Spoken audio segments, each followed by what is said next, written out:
Capítulo 271. 22 de enero de 1898 Londres, Reino Unido Ministerio de Asuntos Exteriores En las majestuosas cámaras del Ministerio de Asuntos Exteriores británico, diplomáticos, lores y agregados militares de todo el imperio se reunieron alrededor de una mesa de roble pulido. La sala bullía de agitación. Copias de la Declaración Ameratiana de apoyo a Japón estaban extendidas sobre la mesa, junto con informes de inteligencia y telegramas diplomáticos.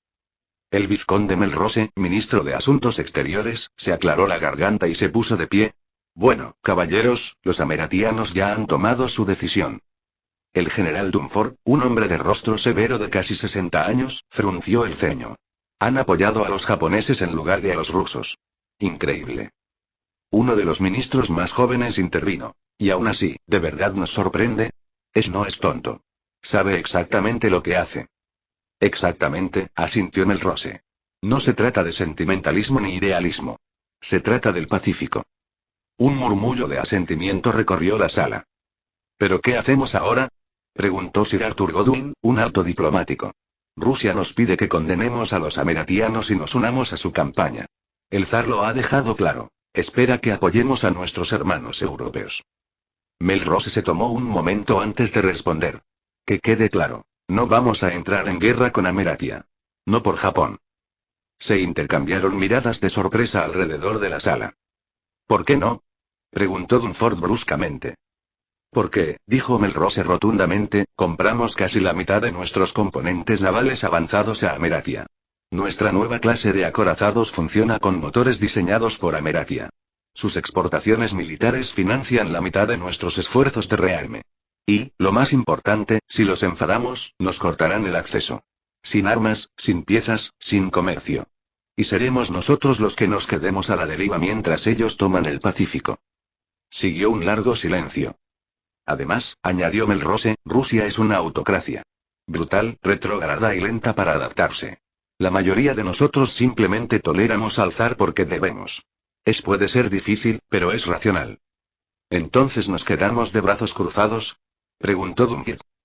No, respondió Melrose. Haremos lo de siempre. Esperamos. Y nos prepararemos, en silencio. Que los rusos se desangren. Que los ameratianos gasten su oro. Luego veremos qué sucede. París, Francia, Palacio del Elíseo. El presidente Félix Fauré se recostó en su sillón de cuero, con un telegrama de San Petersburgo en una mano y una copa de vino en la otra. Frente a él, su ministro de guerra, el general Lafontaine, y su ministro de Asuntos Exteriores, Émile Deloncle, permanecían sentados con inquietud. El zar nos pide apoyo, dijo Deloncle. Dice que debemos preservar la dignidad de Occidente. Fauré rió entre dientes. Ah, sí, la dignidad de Europa. Siempre usada como excusa para la guerra. Pero somos aliados, al menos en teoría, señaló Lafontaine.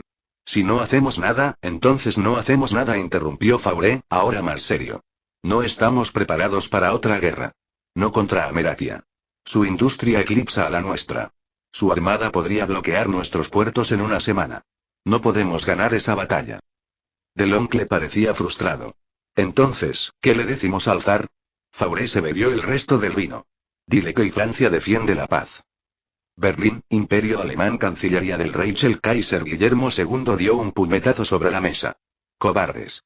Los británicos se escudan en la neutralidad, y los franceses alegan pacifismo mientras Ameratia apuñala a Occidente por la espalda. Sus generales permanecieron en silencio, pues sabían que era mejor no desafiar al emperador en pleno arrebato. Deberíamos formar una coalición. Ladró Wilhelm. Si Occidente se une, podemos doblegar a Ameratia. El general von Moltke se aclaró la garganta. Majestad y con todo respeto, si nos unimos contra Ameratia, lo arriesgamos todo. Nuestros sistemas ferroviarios dependen de su ingeniería. Nuestras nuevas redes telegráficas funcionan con sus protocolos. Si nos sancionan, podría paralizar nuestra economía. Wilhelm refunfuñó, agarrándose al borde de la mesa. ¿Y aún así no hacemos nada mientras una potencia extranjera se alía con Asia? Von Moltke asintió. Por ahora, sí. Observamos. Nos preparamos. Y esperamos a que se escabullan. Roma, Reino de Italia, oficina del primer ministro. El primer ministro Di Rugini leyó el telegrama ruso con un profundo suspiro. ¿Creen que somos tontos?, murmuró. Rusia quiere que denunciemos a Ameratia, dijo su asesor. Afirmen que están traicionando los valores occidentales. Birudini se recostó.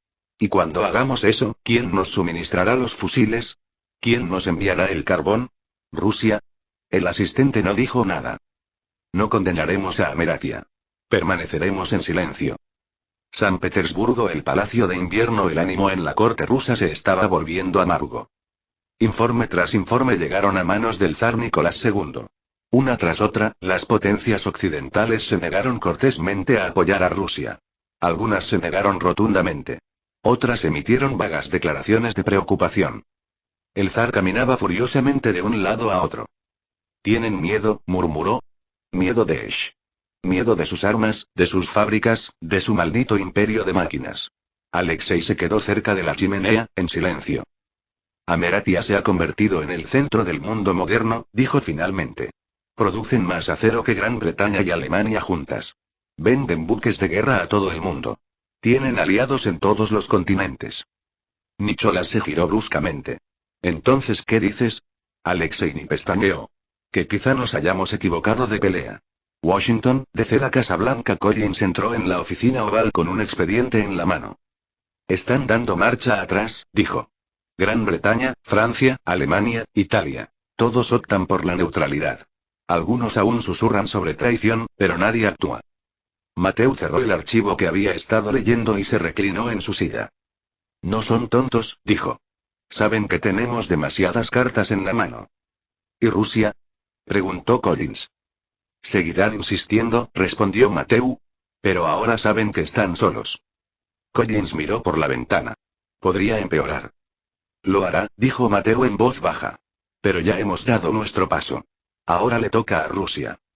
Se levantó y caminó hacia la ventana, observando las luces de la ciudad parpadear en el aire frío de la noche. «Querían una guerra mundial», murmuró. «A ver cómo se las arreglan siendo los únicos en participar». «Estamos dispuestos a comprometer todas nuestras fuerzas en esto, señor presidente». Capítulo 272. 24 de enero de 1898. Base naval Ameratia en Bahía de Subic, territorio filipino. La base naval de la Bahía de Subic rebosaba de urgencia. Las grúas volaban sobre sus cabezas, descargando pesadas cajas de proyectiles de artillería en las bodegas de los buques de guerra. Los camiones de suministros iban y venían, cargados con municiones, medicamentos y alimentos. Los marineros corrían por los muelles, preparando los barcos para el despliegue. La bandera ameratiana ondeaba en lo alto de la torre de mando, ondeando al viento junto con la insignia del Comando del Pacífico. El sol se hundía en el horizonte, proyectando largas sombras sobre el agua. El general Wade Bartlett se encontraba cerca del final del muelle, con binoculares en los ojos, observando los preparativos finales. «Estarán listos para zarpar al anochecer», dijo la almirante Cora Rock, acercándose a él. Su uniforme estaba impecable y su voz firme. Bartlett asintió. «¿Y la flota japonesa?» «Recibimos confirmación de Tokio hace una hora. Han despejado sus puertos en Yokosuka y Kure. Nuestros barcos se unirán a la flota del almirante Togo para operaciones combinadas. La cobertura aérea provendrá de los portaaviones que hemos desplegado al oeste de Okinawa». Bartlett bajó los binoculares. «Bien. ¿Y la situación en Corea?» Rock echó un vistazo al informe que tenía en la mano. «Busan está operativo. El Imperio coreano nos concedió acceso limitado para descargar tropas y equipo. No se han unido oficialmente a la guerra, pero nos permiten coordinarnos con las fuerzas japonesas en su territorio en virtud de su acuerdo de defensa de emergencia». Bartlett gruñó. «Es más que suficiente. Solo necesitamos mantener la costa». Busan, Imperio coreano. En el puerto de Busan, los buques de transporte ameratianos descargaron cajas, tanques y tropas en los muelles. Los soldados coreanos observaban en silencio, pero sin interferir. Habían despejado zonas clave del puerto para que los ameratianos establecieran una base temporal. El coronel Robert Meacham, el oficial ameratiano que lideraba el esfuerzo de coordinación terrestre, avanzó por el puerto con su personal. «Hemos establecido depósitos de suministros cerca de las crestas orientales», dijo a un grupo de oficiales coreanos a través de un traductor. «No nos extralimitaremos. Estamos aquí para ayudar a reforzar las posiciones defensivas en las montañas y apoyar los movimientos de tropas japonesas a través del estrecho».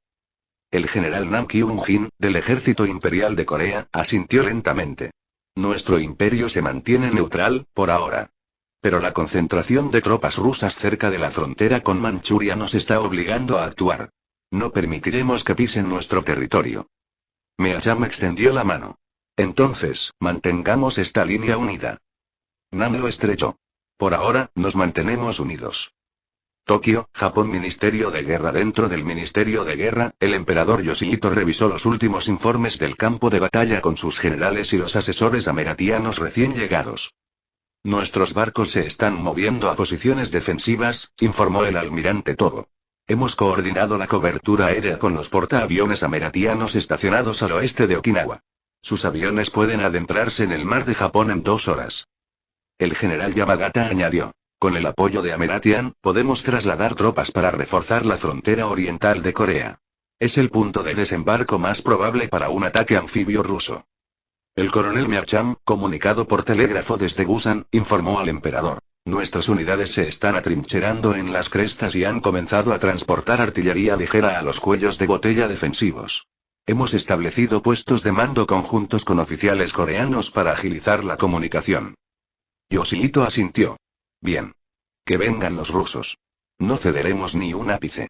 Takamura, siempre cauteloso, añadió. No debemos permitir que esta ayuda extranjera comprometa nuestra soberanía. Yoshihito sostuvo su mirada. Seguimos al mando de nuestras fuerzas. Ameratia está aquí por invitación nuestra, no como ocupantes. Takamura asintió de mala gana. Manchuria Oriental. Mando avanzado ruso. El general Fyodor Kazakov paseaba frente a su tienda de mando, abrigado con un abrigo forrado de piel. La nieve crujía bajo sus botas mientras observaba las colinas, donde el tercer ejército ruso se preparaba para su siguiente movimiento. Su ayudante se acercó. Los informes confirman que las tropas ameratianas están desembarcando suministros en Busan. Sus ingenieros están ayudando a reforzar las fortificaciones coreanas. Los coreanos no están luchando, pero tampoco están deteniendo a los japoneses. Kazakov apretó la mandíbula. No importa. Comenzamos la ofensiva como estaba previsto. Pero señor, corremos el riesgo de enfrentarnos tanto a tropas estadounidenses como coreanas, entonces los enfrentaremos, dijo Kazakov con frialdad. Si los coreanos quieren proteger a los japoneses, compartirán su destino. Y si los ameratianos se desangran por Oriente, aprenderán lo que significa realmente una guerra fría. Se volvió hacia su personal. Marcharemos al amanecer. San Petersburgo. Palacio de invierno del zar Nicolás II estaba sentado en su estudio, meditando, con los últimos telegramas del frente amontonados frente a él. No cederán, dijo Alexei. Los ameratianos están enviando más naves. Hemos interceptado señales entre Busan y Yokosuka que confirman operaciones conjuntas. Nicholas golpeó el escritorio con el puño. Deberíamos haber aplastado a Japón antes de que llegaran los estadounidenses. Ahora estamos rodeados. No del todo, dijo Alexei con cautela. Nuestros agentes informan de disidencia interna en algunos estados europeos. No todos apoyan la participación de Ameratia, aunque se mantengan neutrales. Nicolás se levantó y caminó hacia la ventana. Afuera nevaba suavemente. Ya han dado el golpe, murmuró. Ahora les demostraremos lo que significa provocar al imperio ruso. Se giró. Ordenen. Invasión total por el frente manchú. Comiencen las operaciones navales contra los puertos coreanos. Comience por Poan. Luego, avancen hacia Busan. Washington, desde la Casa Blanca. La sala este estaba repleta de reporteros, con flashes disparando en rápida sucesión. El presidente Mateusz permanecía en el podio, tranquilo pero serio. Hoy, las fuerzas ameratianas están ayudando a las naciones soberanas de Japón y del Imperio coreano a defender su integridad territorial contra una invasión rusa no provocada, comenzó. Un reportero del Liberty Times se puso de pie. Señor presidente, los críticos en Europa afirman que Ameratia ha abandonado la unidad occidental al aliarse con las potencias asiáticas. ¿Cuál es su respuesta? La voz de Mateu no tembló. Entonces, Occidente debe preguntarse qué representa. ¿Es la unidad a toda costa? ¿O es la libertad, la soberanía y el respeto a las fronteras? Otra voz gritó. ¿Qué pasa con Corea? ¿Son ahora parte de esta guerra? Corea no ha declarado la guerra, respondió Mateu. Pero tienen derecho a defender su patria. Simplemente les ayudamos a hacerlo. No son nuestros vasallos. Son nuestros aliados. Un murmullo recorrió la multitud. Mateu continuó. Ameratia no permitirá que las ambiciones imperialistas redibujen el mapa de Asia. Si eso nos hace impopulares en París o Berlín, que así sea. Pero no nos quedaremos de brazos cruzados mientras bombardean a civiles y invaden naciones. Busan cresta de defensa. Los ingenieros ameratianos clavaron pilones de acero en la tierra helada, construyendo emplazamientos de cañones y trincheras a lo largo de la cresta que dominaba la bahía de Busan. Cerca de allí, soldados imperiales coreanos vigilaban torres de observación y se intercambiaban binoculares. Fue una alianza tensa, pero nacida de la necesidad. El capitán Louis Graham, del ejército ameratiano, compartió mapas con el general Nam. Esperamos la llegada de las fuerzas navales rusas en 48 horas. Pohan podría caer rápidamente. Si intentan desembarcar aquí, tendremos la ventaja. Nam asintió. Nuestra artillería está lista. Si intentan tomar esta ciudad, se arrepentirán. En lo alto, los aviones exploradores ameratianos realizaban patrullas a través del mar. Aún no habían caído las primeras bombas. Pero todos sabían que era solo cuestión de tiempo. Mar de Japón, flota del norte de Rusia. El almirante Grigori Yermakov miró por su catalejo desde la cubierta del acorazado Borodino. Indique a la flota que avance. Primero probaremos las defensas en Pohan. Un joven oficial se acercó. ¿Y si los ameratianos nos atacan? Yermakov gruñó. Entonces les mostraremos lo que significa desafiar al zar. Se giró. Preparen todas las armas. A toda velocidad. Washington, DC. Sala de situaciones. De vuelta en la Casa Blanca, el presidente Esch observaba el mapa iluminado sobre la mesa. Los marcadores mostraban barcos rusos que se dirigían hacia el sur. Ya llegaban informes de la línea de defensa de Busan. Collins entró con un nuevo despacho en la mano. Pohan está bajo bombardeo. Allá vienen. Mateo asintió sombríamente. Entonces, aquí está, dijo. Aquí es donde mantenemos la posición. Miró a los altos mandos militares allí reunidos. Inicie el protocolo de defensa. Active los grupos de ataque de portaaviones. Inicie la coordinación de respuesta conjunta con Tokio y Seúl. Y deje claro. Hizo una pausa. Si Rusia quiere pelea, la tiene. Washington, DC. Sala de situaciones. La sala bullía de urgencia mientras los ayudantes transmitían mensajes, los teléfonos sonaban a intervalos rápidos y los oficiales escribían nuevas órdenes. La gran pared central mostraba un mapa actualizado del mar de Japón. Marcadores rojos. Buques rusos se acercaban rápidamente.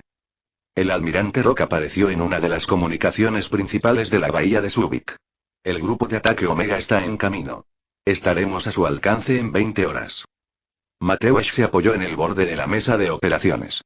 No es lo suficientemente pronto. Necesitamos contener a los rusos en Pohan hasta que llegue nuestra flota. Busan será el siguiente, añadió Collins. Si logran superar Pohan, irán directos hacia allí. Mateo asintió. Entonces asegúrate de que no la atraviesen. Una oficial de comunicaciones se giró desde su escritorio. Mensaje entrante de Busan, señor. Hazlo pasar. La línea se quebró un instante. Entonces se oyó una voz. El capitán Louis Graham. Habla Graham desde Defensa Ridge. Tenemos confirmación. Barcos rusos están desembarcando tropas en Pohan. Ha comenzado el fuego de artillería. Estamos en combate. Señor, necesitamos apoyo aéreo urgente. Mateo volvió a mirar el mapa.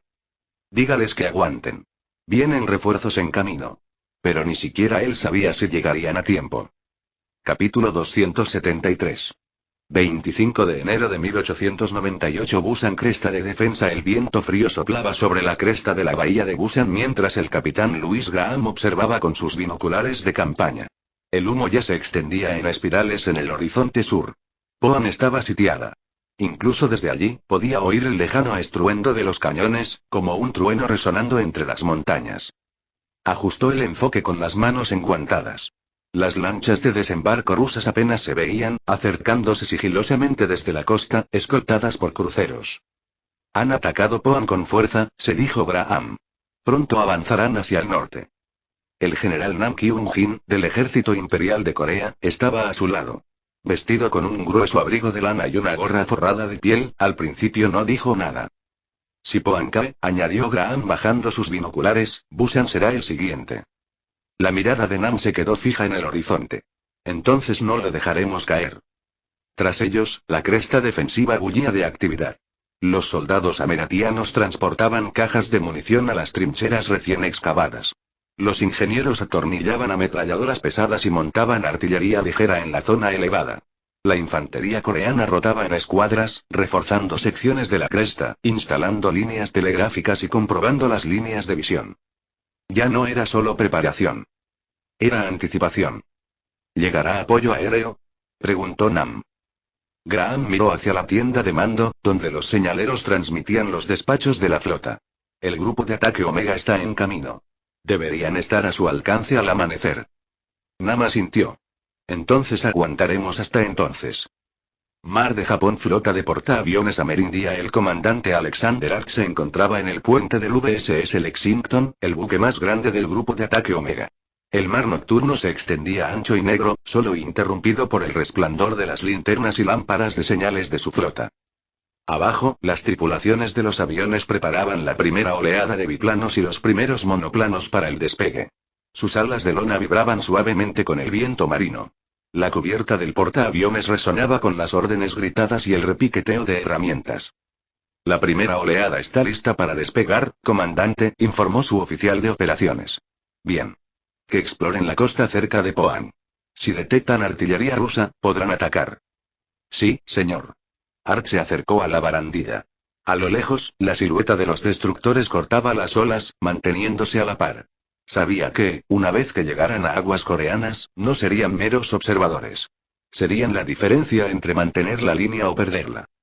Poan, afueras del sur, la artillería resonaba desde las colinas. Los proyectiles rusos silbaban en la noche, machacando las posiciones japonesas y coreanas en el extremo sur de la ciudad. El humo cubría el horizonte, elevándose desde los edificios derrumbados y los cráteres en las calles. Los civiles habían huido hacía tiempo hacia el interior, pero los soldados permanecieron allí, atrincherados en trincheras, tras sacos terreros o apostados en casas semidestruidas. El teniente Nakamura se agachó detrás de un muro de piedra mientras los escombros pasaban volando. ¿Dónde están nuestros refuerzos?, gritó por su radio de campaña. En camino, respondió por interferencias. Elementos coreanos y ameratianos se dirigen al norte desde Busan. Sin llegada prevista aún. Maldijo en voz baja y luego miró por encima de la trinchera. Sus tropas estaban cansadas. La munición escaseaba. Los rusos presionaban con más fuerza cada hora. Aún así, levantó su rifle. Aún no habían terminado. Washington, DC, sala de guerra de la Casa Blanca. El presidente Mateo Esch se encontraba frente a un gran mapa mural, con banderas de colores y finas cuerdas que marcaban las posiciones rusas y las fuerzas aliadas conocidas. La sala estaba tensa, llena de oficiales y ayudantes que tomaban notas de telegramas recientes. Collins se acercó con el último informe de Busan. El capitán Graham confirma que el bombardeo ruso ha comenzado en Poan. La cresta de defensa está segura por ahora, pero si no reciben apoyo para la mañana, y lo sé, dijo Esch. Los invadirán. La voz del almirante Rogue resonó en la estación de telégrafo junto a la mesa. El grupo de ataque Omega ha lanzado la primera oleada. Los aviones están en camino. Llegaremos a aguas coreanas al amanecer. Esch se cruzó de brazos. Asegúrate de que lo sepan. Poan debe resistir. Un joven mensajero entró en la sala con un sobre de despacho. Señor, telegrama del general Bartlett desde Filipinas. Ha desviado tropas adicionales desde Luzón para reforzar la costa occidental de Japón, por si Rusia intenta un ataque de flanqueo. Esch asintió. Bien. No solo luchamos por Busan. Este es el punto de inflexión de toda la región. San Petersburgo, palacio de invierno del zar Nicolás II, caminaba de un lado a otro a lo largo de su estudio, con el suelo crujiendo bajo sus lustradas botas. Alexei estaba junto a la chimenea, telegrama en mano. Hemos comenzado la segunda oleada de bombardeos en Poan. Nuestras fuerzas están presionando la línea sur. Nicolás no dejaba de moverse. ¿Y los refuerzos ameratianos? Seguimos en el mar. Se espera la llegada de la flota de portaaviones al amanecer. El zar frunció el ceño. Entonces, ataquemos ahora. Antes de que lleguen. El alto mando está preocupado por el daño a nuestra artillería, advirtió Alexei. Llevamos casi 30 horas avanzando sin parar, entonces presionen más. Espetó Nicholas. Si Busan cae en sus manos, perderemos nuestra oportunidad de abrirnos paso a través de la península. Señaló el mapa clavado en la pared. Aplasta Poan. Luego nos ocuparemos de Busan. Busan Defense Ridge. Antes del amanecer las bengalas iluminaron el cielo mientras la artillería retumbaba de nuevo hacia el sur. El resplandor anaranjado de las aldeas en llamas cerca de Poan pintaba el horizonte. El capitán Graham recorrió la línea de la cresta, inspeccionando cada posición. Aguanten, les dijo a sus hombres. Solo tenemos que aguantar hasta que el cielo se ilumine. El general Nam lo encontró a mitad de camino. Se han avistado exploradores rusos cerca de las colinas bajas. Podrían intentar una maniobra de flanqueo. Doblaré los centinelas en la ladera este, respondió Graham. De repente, el cielo se volvió blanco. Una explosión sacudió la cresta. Uno de los emplazamientos delanteros había sido alcanzado. Se oyeron gritos. Los médicos se apresuraron a avanzar mientras el humo llenaba la línea de trincheras. Ya están investigando, dijo Nam. Graham se volvió hacia el corredor más cercano. Avisa al comando de Busan. Diles que necesitamos fuego de apoyo de los cruceros de alta mar. Ahora. El corredor saludó y salió corriendo hacia la oscuridad. Entonces, por encima del caos, lo oyeron. Un zumbido bajo, que se hacía más fuerte a cada segundo. El general Nam levantó la vista. Ese sonido. Graham sonrió con tristeza. Aviones ameratianos. Mar de Japón sobre Poan. Los bombarderos y cazas de escolta ameratianos atravesaron las nubes. El piloto líder de la formación fijó su mirada en los destellos de la artillería que se alzaban abajo. Objetivos a la vista, dijo. La primera ola de bombas cayó. Abajo, los rusos apenas tuvieron tiempo de dispersarse antes de que la cresta estallara en llamas. Washington, DC sala de guerra. Un nuevo mensaje llegó por la radio. Collins lo leyó en voz alta. Las unidades aéreas ameratianas han llegado a Poan. Han atacado posiciones rusas. El bombardeo ha sido exitoso. La habitación exhaló. Mateuna lo hizo. Es solo la primera ola, dijo. Oremos para que no sea la última. Se volvió hacia el mapa. La batalla de Busan acababa de comenzar. Capítulo 274. Busan, cresta de defensa. Amanecer. El horizonte era de un gris apagado. La niebla se aferraba a las colinas como un sudario, ocultando todo lo que se extendía más allá de la cresta. Un viento frío soplaba desde las montañas, penetrando abrigos y uniformes mientras los soldados se movilizaban en las trincheras. El capitán Louis Graham se arrodilló tras un muro de sacos de arena, mirando de nuevo con sus binoculares de campaña. Su aliento salía en nubes, visibles en el gélido aire matutino. Abajo, la ciudad de Busan estaba tranquila, pero el horizonte sur brillaba de un tenue color naranja por los incendios que aún ardían en Poan. Nadie había dormido mucho. Tras él, ingenieros ameratianos y coreanos trabajaron a la luz de linternas, reforzando plataformas de madera y apilando nuevas cajas de munición. Soldados coreanos, con rostro adusto, pasaban por la línea, apretando las bayonetas y cargando los fusiles. El general Nam se acercó con una taza de té recién hecha y humeante en la mano. Se la entregó a Graham sin decir palabra. Gracias, murmuró Graham. Se están reagrupando, dijo Nam en voz baja, señalando hacia las colinas más bajas. Los exploradores rusos se retiraron tras el ataque aéreo de anoche, pero volverán. Y con más fuerza. Graham tomó un sorbo lento. El té le quemaba, pero le ayudó a despejarse. Hemos confirmado que 2 divisiones avanzan hacia el norte desde Poan, dijo. Si nuestros bombarderos no las detuvieron, intentarán rodearnos para el mediodía. Nam ascendiendo. Hemos reforzado la escalera este. Mis hombres defenderán ese lado. Graham avanzó en respuesta. Si rompen la cresta, tomarán Busan. Nosotros aguantaremos. Pase lo que pase. Mar de Japón. VSS Lexington. Las cubiertas del portaaviones Ameratian estaban resbaladizas por el rocío matutino. Marineros y mecánicos trabajaban con rapidez, revisando los cables de aterrizaje, reabasteciendo aviones y cargando nuevas bombas. El comandante Alexander Ark se quedó con los brazos cruzados en el puente, observando una formación de aviones de exploración desaparecer en el cielo matutino.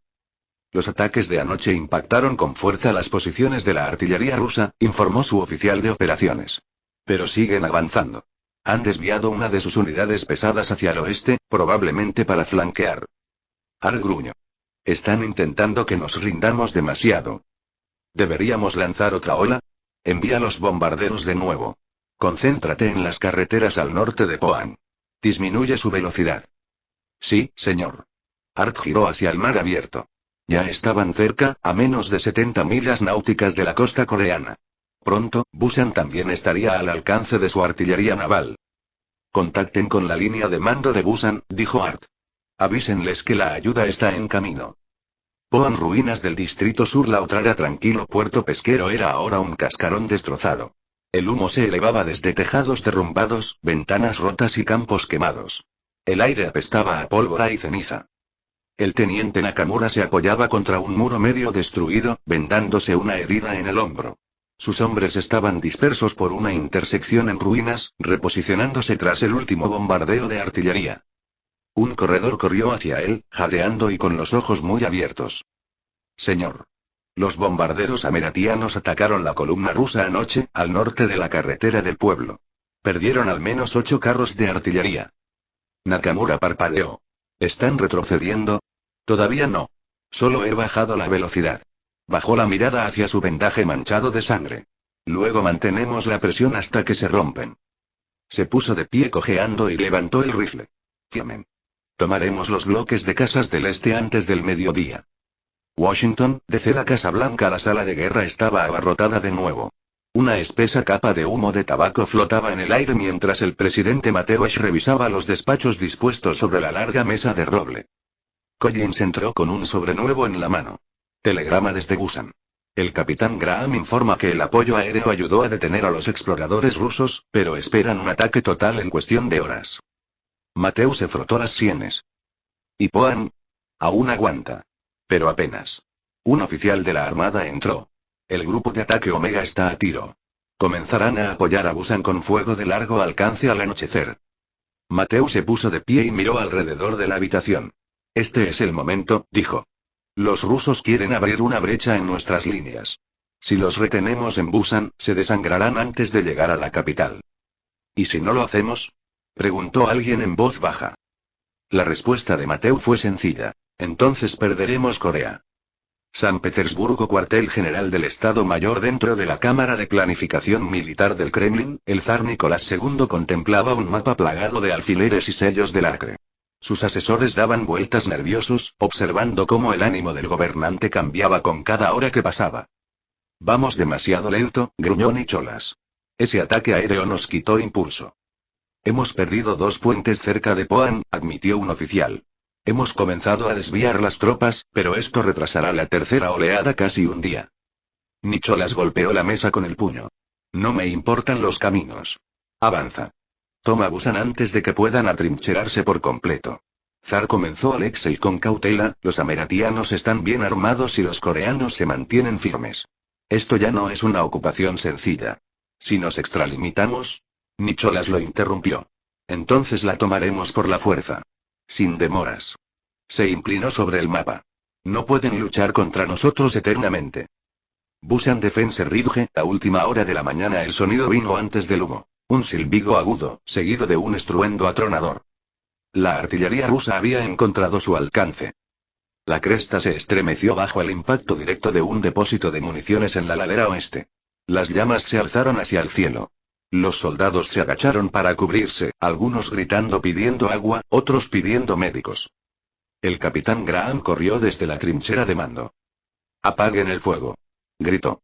«Retiren las municiones, aléjenlas del frente». El general Nam llegó momentos después, con barro salpicado en su abrigo. «Han comenzado su avance principal», dijo con gravedad. «Tenemos confirmación visual. 2 batallones de infantería rusa avanzando por la línea de árboles». ¿Este o oeste? Ambos. Graham maldijo en voz baja. Nos están probando. Nam lo miró a los ojos. Entonces no debemos romper.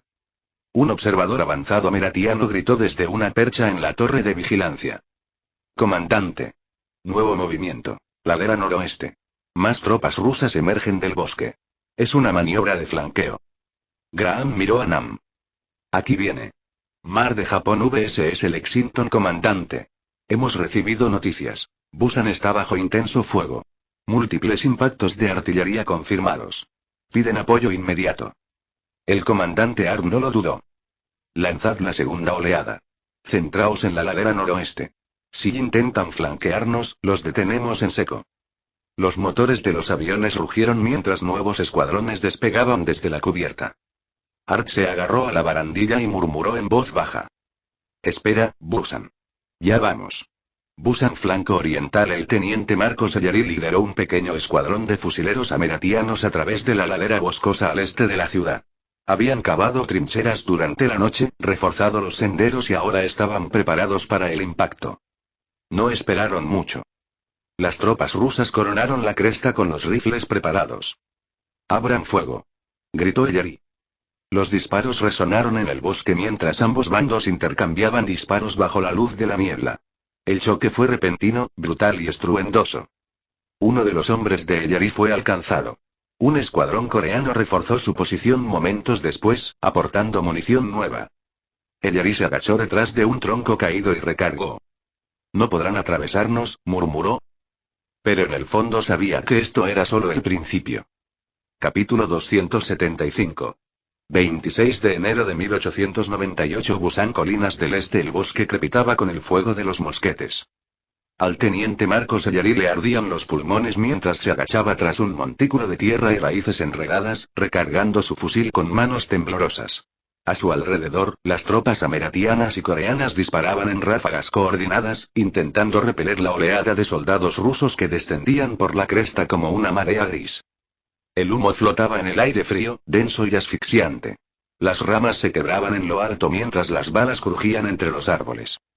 Recarguen. Flanco izquierdo, agárrense. Gritó Ellery con voz ronca. Un sargento coreano a su lado se acercó y gritó la orden a sus hombres. Las dos unidades, antes desconocidas, ahora luchaban codo con codo como veteranos de la misma bandera. Compartían trincheras, fusiles y sangre. Un fuerte estruendo resonó en el valle. Uno de los cañones de campaña ameratianos rugió, enviando un proyecto hacia la línea de árboles donde se habían refugiado los francotiradores rusos. La explosión iluminó el bosque con una ráfaga de fuego y madera astillada. Un breve estallido de vítores surgió de la fila, pero no duró. Vienen hacia el oeste. Gritó un corredor, corriendo desde la escalera norte. Los rusos avanzan por el barranco cerca de las granjas. Ellery no dudó. Retrocedan en escuadrones. Saltado. Fuego de cobertura a la línea 3. La defensa resistía, por ahora. Pero el enemigo no venía solo de una dirección. Estaban rodeando a Busan. Busan Valle Sur. El general Nam Kyung-jin escudriñó la cresta con su catalejo de latón, sintiendo el frío en los dedos enguantados. Desde este punto estratégico, cerca del puesto de mando, pudo ver destellos lejanos de cañonazos y las columnas oscuras que se elevaban desde la ladera sur, donde se atrincheraban las baterías de artillería ameratianas y coreanas. La infantería rusa, audaz e implacable, había comenzado a realizar ataques de prueba en las tierras bajas del sur. Avanzaban en escuadrones de 30 a 50, disparando ráfagas y retirándose al encontrarse con fuego concentrado. Pero Vietnam sabía lo que hacían. Nos están poniendo a prueba, murmuró. El capitán Louis Graham se acercó a él, con el abrigo cubierto de polvo. Intentan desenfundar nuestra artillería. Que nos hagan desperdiciar proyectiles. Nada más tendiendo. Inteligente. Peligroso. Pero nosotros somos más inteligentes. Señaló la línea de árboles del oeste. Desplazaremos 2 baterías allí. Que piensen que hemos arrancado el este. Cuando pasen por ese barranco. Y no terminó la frase. Graham esbozó una sonrisa sombría. Te estaremos esperando. Mientras hablaban, las colinas del sur volvieron a retumbar. Ahora eran morteros rusos, más pesados que antes. El suelo temblaba bajo sus botas. Graham se giró hacia un grupo de ingenieros ameratianos que tendían cable telegráfico entre las tiendas de mando. Avisen al Lexington. Necesitamos otra salida sobre el Valle Sur antes del anochecer. Si los rusos lograron atravesar este lugar, ya no sería un ataque de sondeo, sino una brecha total. Mar de Japón. A bordo del VSS Lexington, el comandante Alexander Arch se encontraba dentro de la cubierta de operaciones de vuelo, con los ojos fijos en la pizarra a donde los informes entrantes se actualizaban minuto a minuto. Primer ataque exitoso, informó un oficial. La artillería rusa en Pohang está prácticamente silenciada. Los supervivientes se retiran hacia las colinas. Arch asintió. Bien. Dirijamos la atención al oeste. Hay informes de una concentración de tropas rusas cerca del arroyo Wangyeong. Necesitamos vigilancia sobre ese barranco antes del anochecer. Las tripulaciones se apresuraron a preparar otra oleada de aviones, biplanos cargados con bombas de fragmentación y banderas de señales para marcar las posiciones enemigas. Vienen por 3 lados ahora, dijo Art en voz baja. Busan estará rodeada si no nos damos prisa. Sacó un mensaje doblado de su bolsillo, directamente desde Washington. Mantener la ciudad a toda costa. Cresta occidental. Afueras de Busan. El soldado Elijah Mercer no había hablado en 20 minutos. Tenía la boca seca. Tenía los nudillos blancos alrededor del rifle. La cresta occidental había estado tranquila casi todo el día, demasiado tranquila. Eso era lo que le preocupaba. Ni disparos. Ni exploradores. Solo viento. Entonces sucedió. Una bengala iluminó el cielo. Roja. 3 destellos. Contacto. Elijah y el resto del 7 Regimiento de Infantería Ameratiana salieron disparados de sus refugios, con los fusiles en alto. Los exploradores de vanguardia apenas habían regresado cuando la primera oleada de soldados rusos coronó la colina más alejada. No vinieron gritando. No sonaron cornetas. Solo el crujido de botas y el estruendo de los fusiles. ¡Fuego! Gritó el sargento Boyle. Los ameratianos lanzaron una descarga, arrasando la primera línea, pero la segunda avanzó a la carrera. Una ametralladora máxima oculta abrió fuego, barriendo la trinchera. Voló tierra. Los hombres cayeron al suelo. Elijah se zambulló en un pozo mientras las balas destrozaban los sacos de arena que tenía encima. Rodó y, temblorosamente, apuntó con su rifle, disparando a ciegas al caos. «Recarga», gritó alguien. Buscó a tientas un cargador nuevo. Le temblaban las manos. No se suponía que vinieran por este lado. La cresta occidental era el último lugar donde esperaban un empuje serio. Pero aquí estaba. Busan puesto de mando avanzado. El telegrama llegó roto y manchado de tierra, entregado en mano por un mensajero ensangrentado. El capitán Graham lo leyó 2 veces y luego se lo entregó al general Nam. Cresta occidental, dijo. Han abierto una brecha en la trinchera exterior. Solicitamos refuerzos inmediatos. El rostro de Nam se tensó. No nos quedan suficientes reservas. Podemos retirar una compañía de la ladera oriental, ofreció Graham. Entonces el este se derrumba. Se miraron en silencio por un momento. El peso de la orden se sentía en el aire frío de la noche. Entonces Nam habló. Envía las reservas de todos modos. Si el oeste cae, perderemos el puerto. Y si perdemos el puerto, lo perderemos todo. Graham asintió con gravedad y se volvió hacia su mensajero. Envía un mensaje al Lexington. Diles que necesitamos una segunda oleada de bombarderos sobre las colinas del oeste. Ahora. Miró hacia atrás, hacia la oscuridad que había más allá de la cresta. Estamos a punto de perder el flanco. Cresta occidental, trincheras de segunda línea. La segunda línea no era gran cosa. Solo sacos de arena, lodo y unas cuantas estacas de madera colocadas a toda prisa. Pero para el soldado Elijah Mercer y los supervivientes del 7 de infantería, era todo lo que les quedaba. Agachen la cabeza. Gritó el sargento Boyle mientras arrastraba a un cabo herido tras la trinchera. El fuego ruso azotaba la ladera, las balas impactando los sacos terreros con un ritmo aterrador. Un proyectil de mortero explotó cerca, lanzando escombros por los aires. A Elijah le zumbaban los oídos. No podía oír nada con claridad, solo gritos apagados y el lejano ruido sordo de botas golpeando la tierra. Entonces, por encima del caos, se escuchó un sonido que no pertenecía a ese lugar. Motores. Elijah miró hacia arriba a través de la bruma. Contra el pálido cielo del amanecer, unas siluetas oscuras se cernían sobre la cresta.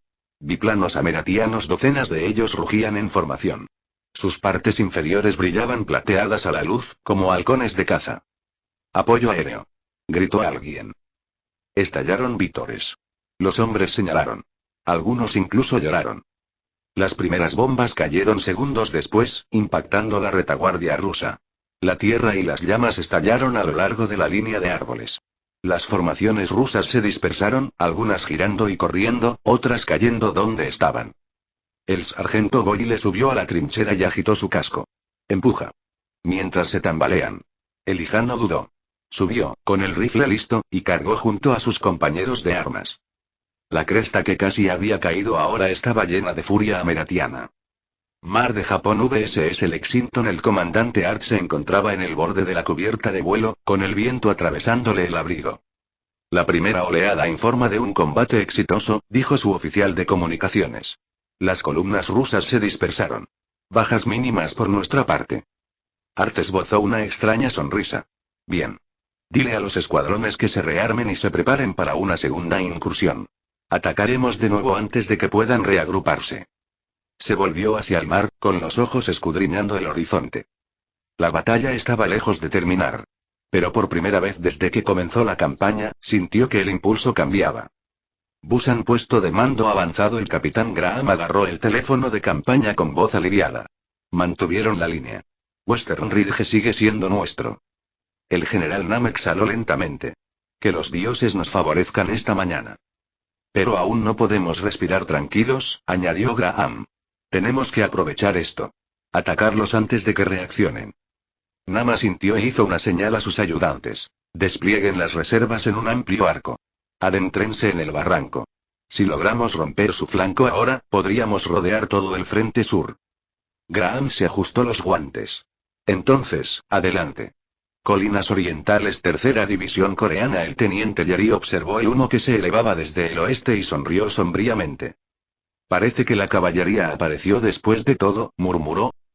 La señal del general Nam les había llegado. Órdenes anticipadas. El Yeri hizo un gesto con el brazo. Tercer pelotón, avanzan a través de la línea de árboles. Agáchense y avanzan rápido.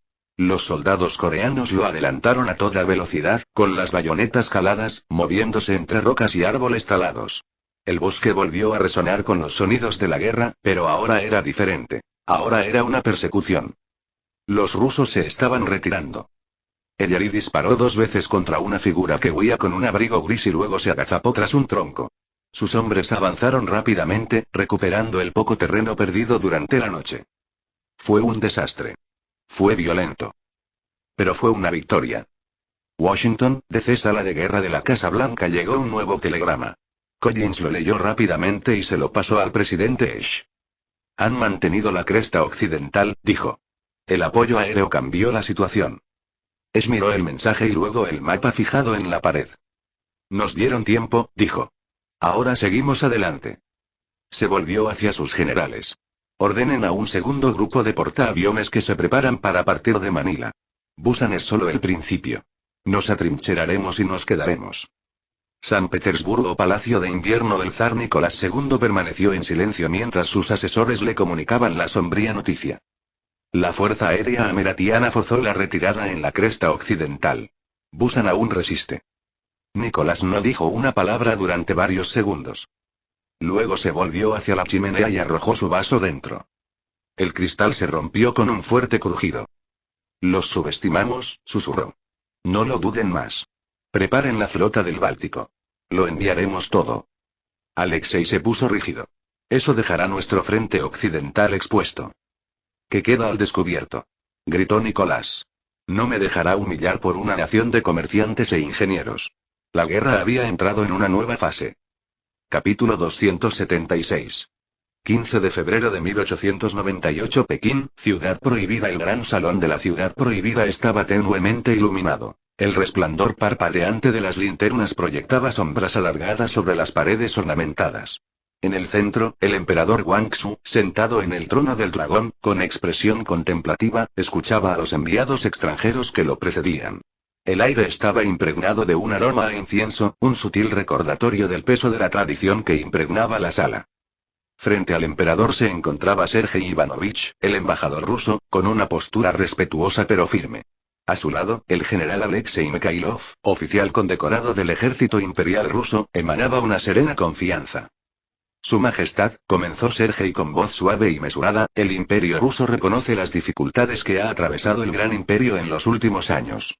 Las intromisiones de potencias extranjeras, las humillaciones sufridas, comprendemos su deseo de restaurar el lugar que le corresponde a China en el mundo.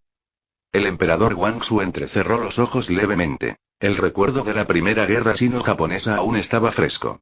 La derrota a manos de Japón había sido un trago amargo, que condujo a la cesión de Taiwán y las Islas Pescadores. Sergei, percibiendo la inquietud del emperador, insistió. Proponemos una alianza que permita a nuestros dos grandes imperios enfrentarse codo con codo contra adversarios comunes. Juntos, podemos rectificar las injusticias del pasado. El general Mijaílov dio un paso al frente, desenrollando un mapa detallado de Asia Oriental. Señaló la península de Corea. Su Majestad, como parte de nuestro acuerdo, Corea volvería a estar bajo la soberanía china. Además, Japón, la nación emergente que ha causado tanto sufrimiento a nuestros imperios, quedaría dividida. Los territorios del norte quedarían bajo la influencia rusa, mientras que las regiones del sur serían administradas por China. La sala quedó en silencio, el peso de la propuesta se apoderó de los cortesanos y funcionarios reunidos. La oferta era tentadora. Una oportunidad de recuperar el honor y el territorio perdido, de reescribir la narrativa de la historia reciente. La emperatriz viuda Fixie, sentada a la derecha del emperador, se inclinó. Su voz era un susurro, pero cargaba con la autoridad de décadas. Majestad, esta es una oportunidad que no podemos desperdiciar. La humillación que sufrimos debe ser vengada. El príncipe Qin, un estadista experimentado, intervino con cautela. ¿Pero a qué precio? Alinearse con Rusia podría provocar la ira de otras potencias extranjeras, en particular de los ameratianos. Debemos actuar con cautela. El emperador levantó una mano, acallando los murmullos. Su mirada se fijó en Sergei. ¿Y qué hay de los ameratianos, los japoneses y los coreanos? Han formado una coalición. Entrar en esta alianza significaría una guerra contra una tríada formidable. Sergei asintió solemnemente. En efecto, Su Majestad. Pero considere esto. Los ameratianos están al límite de sus fuerzas, con intereses divididos en distintos continentes. Japón, aunque ambicioso, sigue siendo una potencia incipiente. Corea, sin apoyo externo, no puede sostenerse sola. Juntos, Rusia y China pueden inclinar la balanza. La mente del emperador estaba en plena ebullición. Desde la derrota de 1895, China había emprendido una serie de reformas militares. El movimiento de autofortalecimiento había sentado las bases, haciendo hincapié en la adopción de tecnologías y métodos de entrenamiento occidentales. El establecimiento del nuevo ejército había reforzado aún más la capacidad militar de China, creando divisiones entrenadas y equipadas con estándares modernos. Sin embargo, a pesar de estos avances, persistían las dudas. El recuerdo de las incursiones extranjeras, de los tratados y concesiones desiguales, no se borraba fácilmente. Al percibir la vacilación del emperador, el general Mijaílov habló con tono serio. Su Majestad, el mundo está cambiando. Los imperios surgen y caen según las alianzas que forjan y las acciones que emprenden. Este es un momento decisivo. Juntos, podemos transformar el futuro de Asia Oriental. La cámara permaneció en silencio, con todas las miradas puestas en el emperador mientras sopesaba la monumental decisión que tenía ante sí. Las linternas parpadeantes proyectaban patrones cambiantes en las paredes, reflejando los tumultuosos pensamientos que atravesaban su mente. Finalmente, el emperador Guangxu se levantó, con sus ropas de seda cayendo en cascada a su alrededor. Convocaremos al Gran Consejo. Este asunto requiere una deliberación exhaustiva. Recibirá nuestra respuesta en una semana. Sergei y el general Mijaílov hicieron una profunda reverencia. Esperamos su decisión con gran expectación, Su Majestad. Mientras los enviados rusos se marchaban, el emperador se dirigió a sus consejeros reunidos. Convoquen al Gran Consejo. Tenemos mucho que discutir. 22 de febrero de 1898 Pekín, Salón de la Armonía Suprema. El Gran Consejo se reunió en el majestuoso Salón de la Armonía Suprema, cuyas columnas doradas y sus intrincadas tallas atestiguaban siglos de deliberaciones imperiales. El ambiente estaba cargado, y el peso de las decisiones inminentes agobiaba a los funcionarios allí reunidos. El emperador Guangxu presidía la asamblea, flanqueado por la emperatriz viuda Cixi y el príncipe Qin. Los miembros del consejo, una mezcla de mandarines experimentados y generales militares, aguardaban las palabras del emperador. Hemos escuchado la propuesta del imperio ruso, comenzó el emperador con voz firme. La oferta de recuperar Corea y dividir Japón es tentadora. Sin embargo, está llena de peligros. Nos encontramos en una encrucijada, y el camino que elijamos definirá el futuro de nuestro imperio. El general Yuan Shikai, destacado reformador militar y comandante del nuevo ejército, dio un paso al frente. Su Majestad, nuestras fuerzas han experimentado una modernización significativa. El nuevo ejército está listo, entrenado en tácticas occidentales y equipado con armamento avanzado. Hemos aprendido de las humillaciones pasadas y estamos preparados para restaurar el honor de China. Zhang Zidong, virrey de Liangjiang y otra figura clave en los esfuerzos de modernización de China, asintió en señal de acuerdo. El movimiento de autofortalecimiento ha dado sus frutos. Nuestras industrias se han revitalizado, nuestros arsenales se han reabastecido. Ahora estamos mejor preparados que nunca.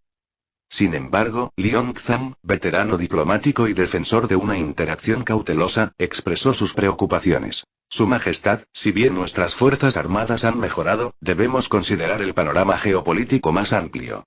Alinearnos con Rusia podría aislarnos de otros posibles aliados y provocar la ira combinada de estadounidenses, japoneses y coreanos. La diplomacia no debe subestimarse. Los ojos de la emperatriz viuda Cixi brillaron con determinación. Hemos sufrido indignidades a manos de potencias extranjeras durante demasiado tiempo. Esta alianza nos ofrece la oportunidad de reclamar el lugar que nos corresponde y vengar los agravios del pasado. Debemos actuar con decisión. La cámara bullía con el debate, las voces subían y bajaban a medida que se presentaban y rebatían argumentos. El peso de la historia, el anhelo de redención. El debate se prolongó durante horas. Cada voz representaba los miedos y las ambiciones de un imperio en ascenso. El general Yuan Shikai, aún de pie cerca del centro de la cámara, añadió: si nos quedamos de brazos cruzados, corremos el riesgo de volver a perder relevancia. Japón y Corea se vuelven cada día más audaces, y los ameratianos, aunque al límite, aún son capaces de imponer su voluntad a las naciones más débiles. Si queremos evitar otro siglo de humillación, debemos actuar mientras nuestra fuerza aún sea importante. El emperador Guangxu se inclinó ligeramente hacia adelante, tamborileando con los dedos sobre el reposabrazos del trono del dragón. Su mirada recorrió los rostros que tenía ante sí. Generales curtidos por la reforma, ministros aún marcados por el recuerdo de derrotas pasadas y ancianos recelosos de perturbar la frágil paz que China había logrado mantener. No confundas mi cautela con cobardía, dijo Guangxu con calma. Hemos sufrido heridas, sí. Pero también hemos sobrevivido. Nos hemos reconstruido. No tomo la guerra a la ligera. Sin embargo, entiendo, hizo una pausa y miró a Fixi, quien asintió sutilmente con aprobación. Que llega un momento en que la supervivencia exige fuerza. Y la fuerza, en estos tiempos, requiere alianzas. El príncipe Qin dio un paso al frente una vez más. Si vamos a comprometernos, Su Majestad, debemos obtener garantías. No solo promesas de territorio, sino garantías de respeto posguerra. China no debe ser vista como subordinada de Rusia, sino como su igual. El emperador se dirigió al escriba imperial. Toma nota de esto, le ordenó. Nuestra respuesta a la propuesta rusa contendrá 3 condiciones. Levantó un dedo. Primero, Corea quedará bajo la soberanía china, no bajo su ocupación. Seguirá siendo una nación soberana bajo nuestra protección, con sus instituciones preservadas. Un segundo dedo se alzó. En segundo lugar, la división de Japón debe quedar clara. Las islas del sur, incluyendo Kyushu y Shikoku, serán administradas por China, mientras que Rusia podrá ocupar Hokkaido y las zonas septentrionales. Honshu se dividirá al este y al oeste, con una zona desmilitarizada para prevenir futuros conflictos. Finalmente, levantó un tercer dedo. Y tercero, China será reconocida como potencia en igualdad de condiciones en esta alianza. Ninguna decisión sobre Asia Oriental se tomará sin consultar con China. Se oyeron murmullos de aprobación. La corte sabía lo que esto significaba. No se trataba simplemente de una alianza. Era una declaración del regreso de China a la escena mundial. El general Yuan Shikai saludó con el puño sobre el pecho. Entonces, Su Majestad, alcemos nuestras banderas. Que el mundo sepa que China ya no es el enfermo de Asia. El emperador Guangxu se puso lentamente de pie, mientras sus ropas caían sobre los escalones dorados del trono. Preparen el despacho a San Petersburgo, ordenó. Díganles que China acepta la alianza. La sala se llenó de aplausos y exclamaciones de asombro. Algunos gritaron triunfantes, otros inclinaron la cabeza con solemne anticipación. Pero todos entendieron lo que acababa de ocurrir. Después de décadas de humillación, China había tomado su decisión, no como víctima, sino como fuerza. La guerra ahora era segura. Y la tormenta que se avecinaba sería como ninguna otra que Oriente hubiera visto jamás. Capítulo 277. 28 de febrero de 1898 San Petersburgo, Palacio de Invierno. El mensaje de Pekín había llegado días antes, cuidadosamente traducido y presentado meticulosamente al zar Nicolás II. Se encontraba junto al gran ventanal que daba a la plaza del palacio, con la distante figura de la columna de Alejandro proyectando su sombra contra el pálido sol invernal. La noticia era monumental. China había aceptado la alianza, presentando condiciones ambiciosas y firmes. Se giró lentamente, recorriendo con la mirada la cámara donde sus asesores de mayor confianza esperaban su respuesta. El ministro de Asuntos Exteriores, el conde Mijail Muraviov, carraspeó y dio un paso al frente con deliberada cautela. Majestad, los términos chinos son audaces, quizás inesperadamente. Sin embargo, se alinean con nuestros objetivos más amplios. La división de los territorios japoneses, en concreto la zona desmilitarizada de Honshu, ofrece una solución pragmática que reduce futuros conflictos. El general Alexei Mikhailov, quien había abogado personalmente en Pekín, añadió con firmeza. Además, Su Majestad, su solicitud de tratar a Corea como un vasallo soberano y no como un territorio ocupado se alinea con nuestros intereses estratégicos. Este acuerdo proporciona estabilidad y legitimidad, permitiendo una gobernanza más fluida sin fomentar el malestar nacionalista. El zar Nicolás se acarició la barbilla pensativo, con expresión inescrutable. En efecto, ¿y la exigencia china de igualdad, cómo debemos interpretarla? Muraviov se ajustó las gafas, eligiendo cuidadosamente sus palabras. Demuestra su determinación de afirmarse como una gran potencia. Sin embargo, también es una postura útil para nuestro posicionamiento diplomático. Nos permite proyectar la imagen de una alianza cooperativa en lugar de una fuerza dominante. El zar Nicolás avanzaba, y su mirada volvió brevemente al paisaje urbano. Muy bien. Procedan a redactar nuestra aceptación oficial, aceptando plenamente los términos de China. Esta alianza puede ser poco convencional, pero es esencial. Necesitaremos su fuerza de trabajo y su profundidad estratégica. El general Mijailov saludó respetuosamente. Su Majestad, también debemos preparar órdenes de movilización inmediatas. La coalición japonesa-estadounidense-coreana está al tanto de nuestras negociaciones y probablemente anticipa nuestros próximos movimientos. Exactamente, respondió Nicholas con calma. Envíen instrucciones inmediatas a Vladivostok y Port Arthur. Todas las fuerzas deben estar en alerta. La guerra probablemente comenzará en unas semanas. Japón y Ameratia cuentan con armadas formidables, pero nuestros ejércitos combinados, con el nuevo ejército de China y nuestras experimentadas divisiones, pueden contrarrestar sus ventajas navales. Se giró bruscamente y se dirigió directamente a Mijailov. General, su misión en China ha sido un éxito crucial. Regresará de inmediato al Comando Oriental para supervisar los preparativos de las tropas. La guerra que se avecina será rendida. Su experiencia es indispensable. El general Mijailov hizo una profunda reverencia. A sus órdenes, Su Majestad. Mientras los asesores se dispersaban para cumplir sus órdenes, el zar Nicolás volvió a contemplar el horizonte de San Petersburgo. La suave nevada del exterior contradecía la gravedad del momento. Una guerra sin precedentes en el mundo se avecinaba, destinada a definir el equilibrio de poder de las generaciones venideras. 10 de marzo de 1898, base naval de Vladivostok, lejano oriente ruso. El general Alexei Mijailov descendió de la locomotora de vapor. El viento gélido le azotaba el grueso abrigo mientras cruzaba con paso decidido el andén de la estación. Fue recibido por el vicealmirante Iván Rozhesvensky, comandante de la flota rusa del Pacífico, quien, con rostro severo, lo saludó con un respetuoso asentimiento. General, Rozhesvensky extendió la mano. Su sincronización es impecable. Hemos comenzado la movilización total, pero aún quedan preparativos importantes por finalizar. Mijailov apretó con fuerza la mano del almirante. Almirante, el tiempo es nuestro enemigo tanto como los japoneses. Nuestra inteligencia indica que los barcos ameratianos, desde sus bases en la bahía de Subic, ya han iniciado su movimiento hacia Busan. Debemos acelerar nuestro cronograma. El almirante lo condujo hacia un carruaje que los esperaba, con las botas crujiendo contra el suelo helado. La flota se está preparando. Nuestros acorazados y cruceros han recibido mantenimiento prioritario, y las reservas de carbón son suficientes para salidas inmediatas. Sin embargo, tenemos pocos buques modernos en comparación con la armada ameratiana. Entonces debemos confiar plenamente en nuestras posiciones defensivas y en la artillería costera, respondió Mijailov con firmeza, con el aliento visible en el aire fresco. Hay que reforzar Puerto Arthur. Se convertirá en el punto central de nuestra defensa en la fase inicial. El almirante asintió con gravedad. Las fortificaciones son sólidas, pero nuestras fuerzas terrestres están dispersas a lo largo de la frontera siberiana. Las tropas chinas se están movilizando, pero el despliegue completo tardará semanas. Asegúrense de que nuestra coordinación con el mando chino sea continua, insistió Mijailov. La alianza debe funcionar a la perfección, o nos encontraremos aislados y vulnerables. Rozhesvensky le abrió la puerta del carruaje al general, y su conversación se interrumpió mientras se acomodaban dentro. El almirante tocó la ventanilla del conductor, indicándole que se dirigiera al cuartel general.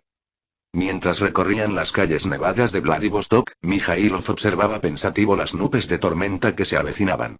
Nuestro primer objetivo debe ser Corea, declaró en voz baja. Debemos atacar con rapidez, cortando la posición japonesa y ameratiana. China avanzará desde el oeste, mientras nosotros avanzamos desde el norte. Busan será la batalla decisiva. ¿Y el territorio continental japonés? Preguntó el almirante con cautela. No se quedarán de brazos cruzados. Contamos con su prisa, respondió Mijailov con serenidad. Que se comprometan prematuramente. Una vez que Corea esté segura, el propio Japón será vulnerable al bloqueo y al aislamiento. Su economía depende del comercio marítimo. Si les negamos el acceso al mar, sus industrias se tambalearán rápidamente. El almirante consideró la estrategia brevemente y asintió con aprobación. Un plan decisivo, general. Pero los ameratianos. Sus líneas logísticas se extienden por medio mundo, razonó Mijailov. Son poderosos, pero su capacidad de refuerzo rápido es limitada. Si resistimos lo suficiente, la distancia y el desgaste se convertirán en nuestros aliados. Rozhesvensky exhaló, sintiendo el peso de la tarea sobre ellos. ¿Entonces planeamos un conflicto prolongado? Exactamente, confirmó Mijailov. Esta guerra no será rápida ni limpia. La victoria depende de la determinación, la unidad con nuestros aliados chinos y una disciplinada paciencia estratégica. 20 de marzo de 1898 Pekín, ciudad prohibida. Mientras tanto, de vuelta en China, el emperador Guangxu supervisó los preparativos finales. Las divisiones militares, recién equipadas con fusiles ameratianos, piezas de artillería y entrenadas en tácticas modernas, avanzaron con paso firme hacia la frontera coreana. El nuevo ejército, al mando del general Yuan Shikai, marchó con precisión, y sus estandartes exhibieron con orgullo la renovada fuerza y confianza de la dinastía Qing. El general Yuan entró en la sala de audiencias imperial y saludó a Guangxu con compostura disciplinada. Su Majestad, las divisiones del norte están movilizadas. Las tropas llegarán a la frontera del río Yalu en 10 días. Los rusos también informan de la preparación en su frente oriental. Guangxu asintió con gravedad, con un semblante sereno pero decidido. ¿Y nuestros recursos navales? Nuestra flota sigue siendo modesta, admitió Yuan con cautela. Sin embargo, nuestras baterías costeras han recibido mejoras significativas. Con el apoyo naval ruso, podemos defender nuestras costas eficazmente. Guangxu estudió el mapa que tenía ante sí, visualizando la lucha que se avecinaba. Este no es un simple conflicto por tierras y recursos, reflexionó en voz baja. Es nuestra reivindicación de dignidad, nuestra declaración al mundo. Ya no nos dejaremos intimidar. La emperatriz viuda Fixi, sentada cerca, se inclinó. Sin embargo, debemos ser cautelosos, emperador. Una sola derrota puede generar una desesperación aún mayor.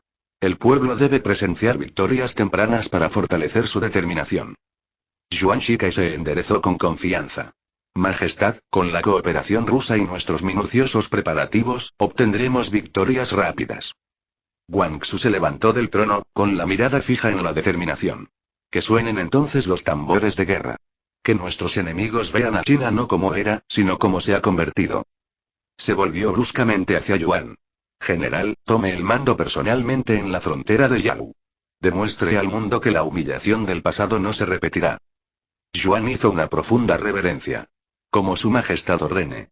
Mientras Yuan Shikai se retiraba para cumplir sus órdenes, el emperador se volvió hacia el amplio patio que se extendía más allá del gran salón. Abajo, miles de soldados marchaban, con una disciplina rigurosa y un ánimo en alto. La vista llenó a Guangxu de orgullo y una cautelosa esperanza. La guerra había llegado, pero China ya no estaba desprevenida. La alianza estaba establecida, las tropas estaban marchando y el este de Asia se encontraba al borde de una lucha que definiría una era. El mundo contuvo la respiración, sintiendo la tormenta monumental que estaba a punto de estallar en costas lejanas. Y nadie sabía cómo terminaría la tormenta. 25 de marzo de 1898 DC, Ameratia. El Palacio Presidencial en Washington D.C. se vislumbraba bajo la luz del atardecer, con su fachada de mármol blanco brillando suavemente bajo el sol poniente. El presidente Mateusz permanecía en silencio junto a la amplia ventana de su estudio privado, con vistas a la gran plaza. Al otro lado de la plaza, los ciudadanos ameratianos se movían sin percatarse del cambio radical que ocurría a miles de kilómetros de distancia, un cambio que pronto repercutiría en sus propias vidas. El suave golpe en la puerta del estudio sacó a Ash de su contemplación. Entra, llamó sin girarse. La puerta se abrió silenciosamente, revelando a Collins, acompañado por el embajador Li Shen, el enviado oficial de China. Señor presidente, dijo Collins con formalidad, el embajador Li ha solicitado una audiencia inmediata. Parece urgente. Ash finalmente se giró, con la mirada fija en la expresión serena del embajador Li. Asintió cortésmente. Embajador Li, por favor. Li Shen dio un paso adelante, con las manos juntas respetuosamente frente a él. Su excelencia, comenzó lentamente, eligiendo cada palabra con cuidado. Traigo noticias oficiales directamente del emperador Guangxu y la corte china. Collins miró brevemente al presidente, reconociendo en silencio la gravedad de la reunión. Se hizo a un lado discretamente, permitiendo que el embajador conversara directamente con Ash. Ash señaló con calma unas sillas cerca del gran escritorio de roble. Por favor, siéntese, embajador. Lee asintió agradecido y se sentó frente a Ash y luego anunció. Presidente Ash, a partir del 22 de febrero, el Imperio Qing se unió oficialmente a una alianza defensiva con el Imperio Ruso. China se comprometió plenamente a realizar operaciones militares conjuntas contra Japón y todos sus aliados, incluida Ameratia. Capítulo 278.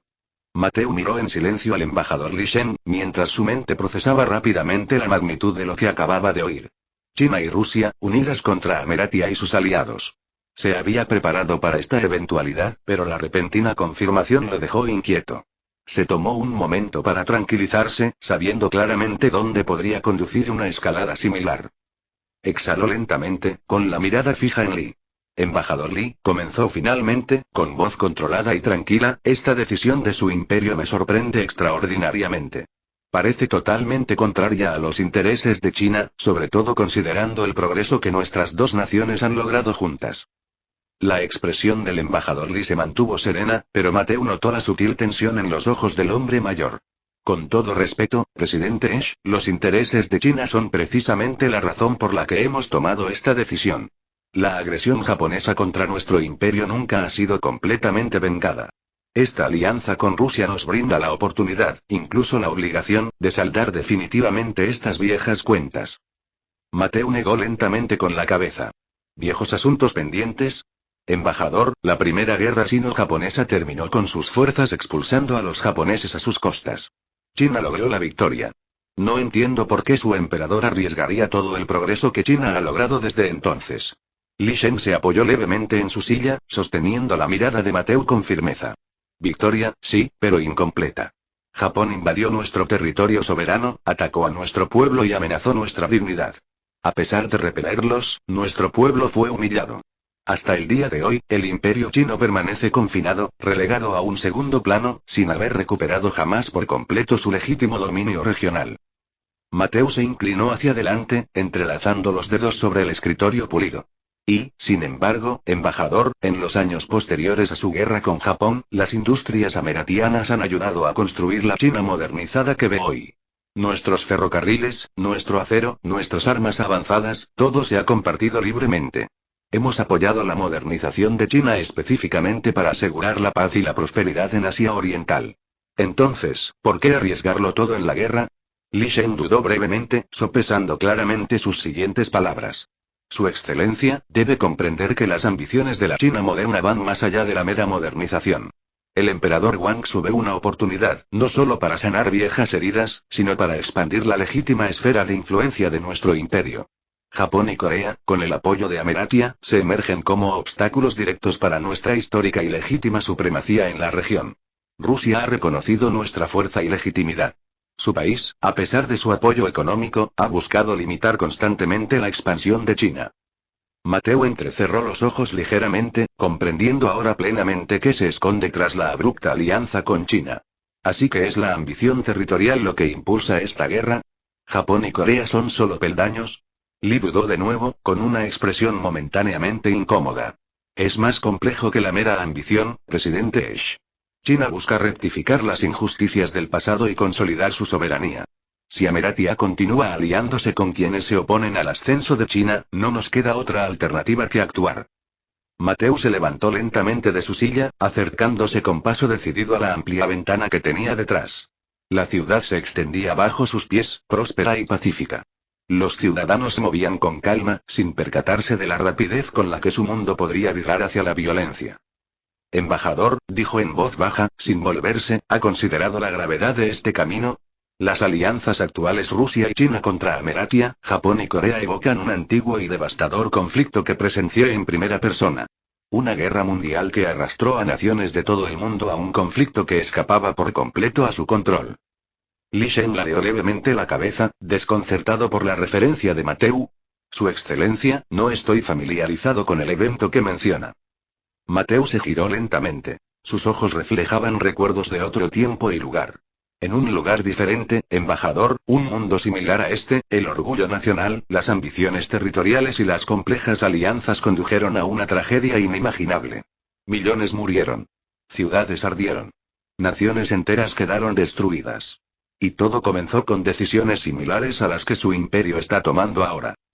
El embajador entrecerró los ojos levemente, visiblemente escéptico pero atento. Presidente Esch, China no busca un conflicto global, sino la seguridad y el honor regionales. La voz de Mateo se endureció. Pero las acciones tienen consecuencias que van mucho más allá de las intenciones. Te has aliado con Rusia, un imperio conocido por su expansionismo. ¿Crees que realmente ven a China como un socio igualitario, o eres simplemente un recurso conveniente para sus ambiciones? Li Shen tensó ligeramente la mandíbula. Mateo avanzó con calma. Piense con claridad en su decisión, embajador. La reciente modernización de China se debe en gran medida a la tecnología, la experiencia industrial y los recursos ameratianos. Si estalla la guerra, si su emperador realmente se compromete con la agresión contra nosotros, todo eso terminará de inmediato. Los ojos del embajador Li brillaron de repentina preocupación. ¿Qué quiere decir? Mateo regresó con decisión a su escritorio, plantando ambas manos firmemente sobre la superficie. Un embargo, embajador.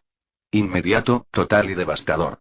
Ameratia detendrá todas las exportaciones de tecnología, maquinaria, acero y, lo más crucial, petróleo. Todo de lo que dependen su ejército e industria desaparecerá de la noche a la mañana. Llamaremos a nuestros ingenieros, industriales y científicos. Quedarán aislados, y sus fuerzas modernas se verán privadas de recursos cruciales en cuestión de semanas. Li Shen palideció visiblemente al comprender las implicaciones. Mateo comprendió su momento y continuó con voz firme. Rusia no puede llenar ese vacío. Su economía e infraestructura están muy por detrás de las nuestras. China se arriesga no solo a una derrota militar, sino también a un colapso económico. Su pueblo, en lugar de recuperar el honor perdido, sufrirá penurias mucho peores que cualquier otra que haya experimentado en la historia reciente. La compostura de Li Shen flaqueó momentáneamente, pero se tranquilizó rápidamente. Su excelencia, subestima la determinación del pueblo chino. Ya hemos pasado por dificultades antes. Mateo se acercó, enfatizando cada palabra. No me entiende, embajador Li. Esto no es un desafío de resistencia nacional. Sin petróleo, sus ejércitos modernos se paralizarán. Sin maquinaria ni tecnología, sus fábricas cerrarán. La modernización se revertirá en meses. Se arriesga a que China retroceda décadas. El embajador Li le devolvió la mirada, absorbiendo el peso de las palabras de Mateo. Presidente Esch, habla usted con franqueza y dureza. ¿Qué alternativa propone entonces Ameratia? Mateo se enderezó lentamente, suavizando la voz. Diplomacia, embajador Li. Siempre hemos respetado la soberanía de China. Si la seguridad regional es su verdadero objetivo, Ameratia puede garantizarla sin derramamiento de sangre. Podemos mediar en las conversaciones con Japón y Corea para abordar sus legítimas preocupaciones. Ya lo hemos hecho con éxito en el pasado. Li Shen consideró esto con seriedad, con incertidumbre visible en su rostro. Mis instrucciones fueron claras, Su Excelencia. Sin embargo, transmitiré su advertencia y su alternativa directamente al emperador Guangxu. Mateo asintió solemnemente. Hágalo de inmediato, embajador Li. China se encuentra en una encrucijada. Su emperador debe comprender plenamente las consecuencias antes de elegir un camino sin retorno. El embajador Li se levantó lentamente, haciendo una reverencia formal. Les transmitiré sus palabras exactamente como las han pronunciado, presidente Esch. Sin embargo, debe comprender que el orgullo y las ambiciones de China son profundos. No puedo prometer que sus palabras convenzan al emperador y a su consejo. Mateo inclinó la cabeza respetuosamente. Entonces nos prepararemos como corresponde.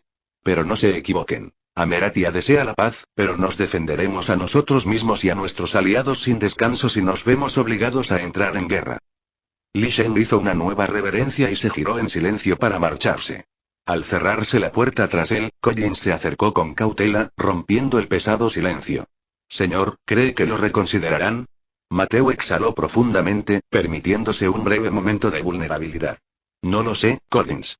Pero tenía que dejar absolutamente claro lo que estaba en juego. Collins dudó un momento. ¿Esta guerra, de verdad crees que podría ser como la que presenciaste antes? Mateo se giró con expresión seria. Así es precisamente como empezó esa guerra, Collins. Alianzas complejas, agravios sin resolver, codicia territorial.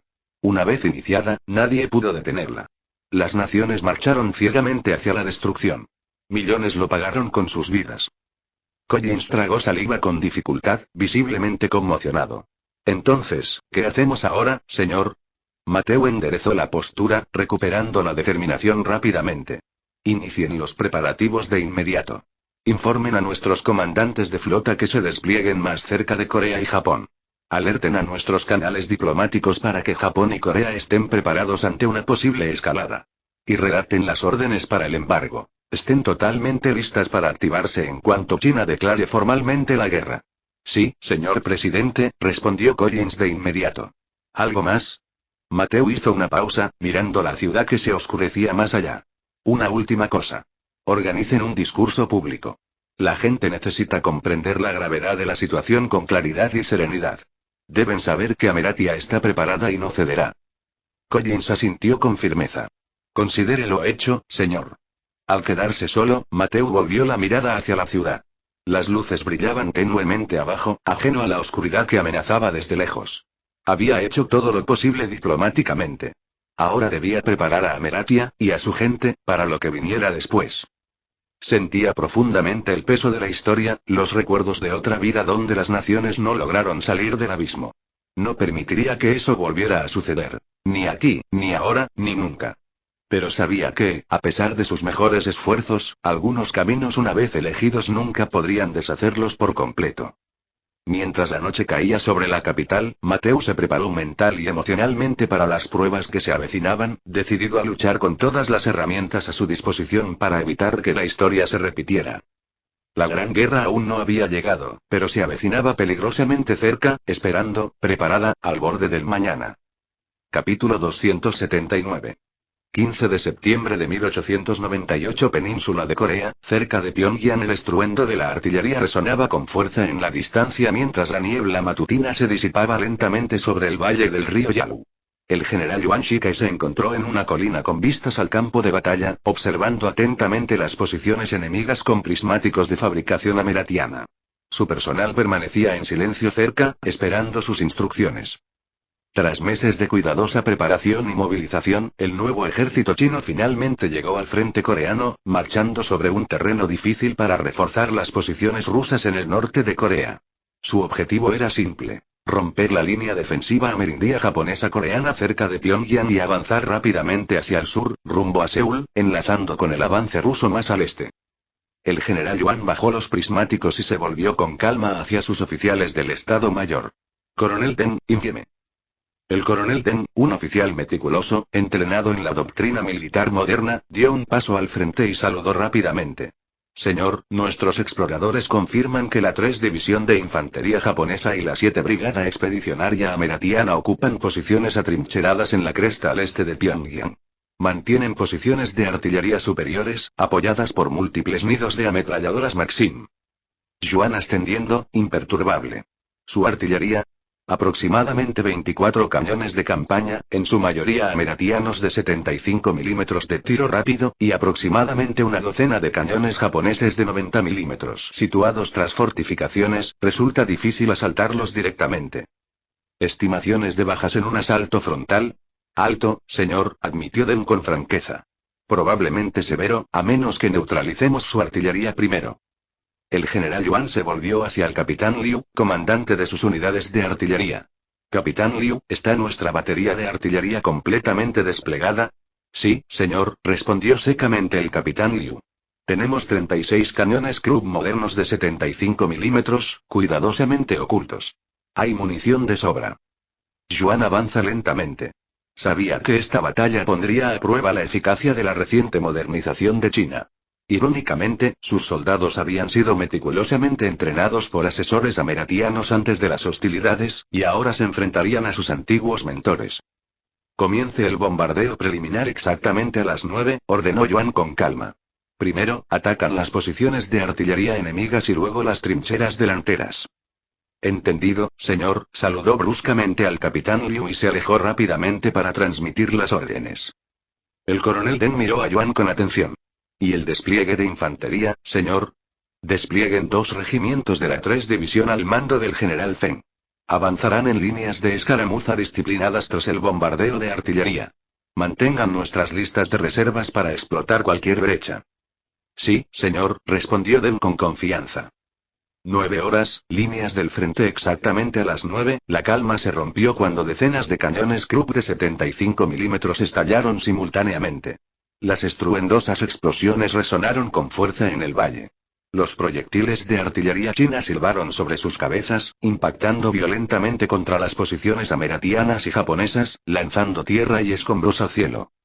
Los artilleros ameratianos respondieron con rapidez. Sus propios cañones rugieron momentos después, enviando fuego de contrabatería hacia las posiciones chinas ocultas.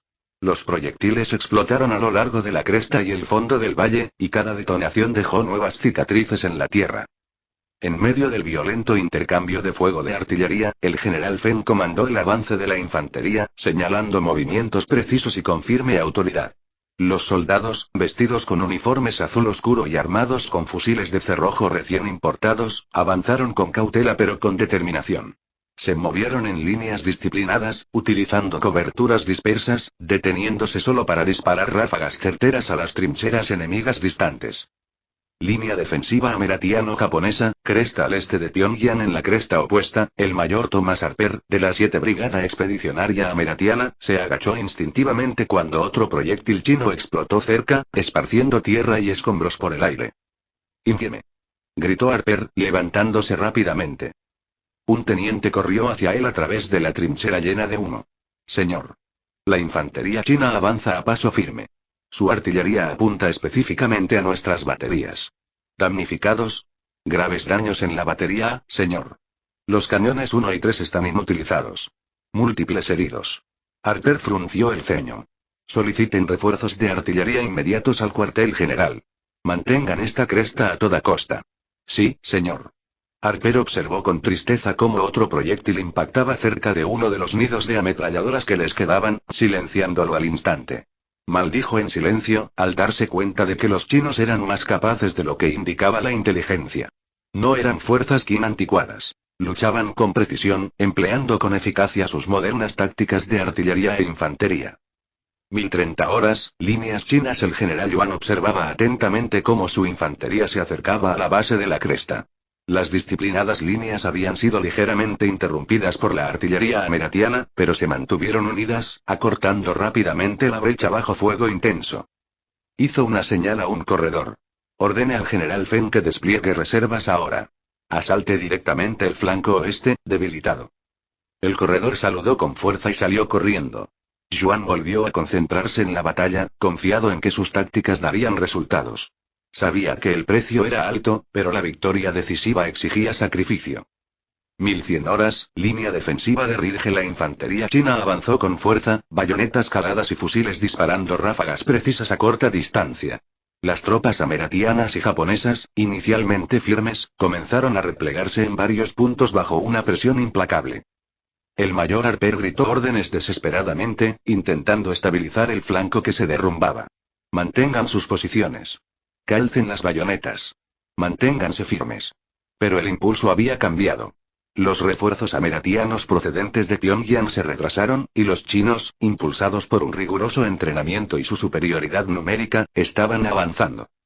1300 horas después, el general Yuan caminaba lentamente por las trincheras capturadas, observando el coste de la victoria.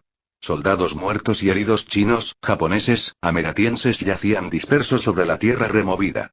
Su personal catalogaba cuidadosamente las armas y ametralladoras capturadas.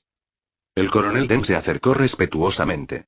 «Señor, la cresta está segura. Los supervivientes enemigos se retiran hacia Pyongyang. Nuestras bajas. Unos 500 muertos y casi 1000 heridos. Las pérdidas enemigas parecen ser aún mayores». Yuan asintió lentamente, con expresión severa. «Preparen los hospitales de campaña de inmediato. Atiendan a todos los heridos, tanto los nuestros como los suyos. Esta batalla fue decisiva, pero solo el comienzo». «Sí, señor». «Comuniquen al mando ruso», continuó Yuan, volviéndose hacia su tienda de mando. «Hemos alcanzado los objetivos iniciales y seguiremos avanzando hacia el sur. Asegúrense de que los hombres reciban comida caliente y descansen esta noche. Mañana continuaremos el avance».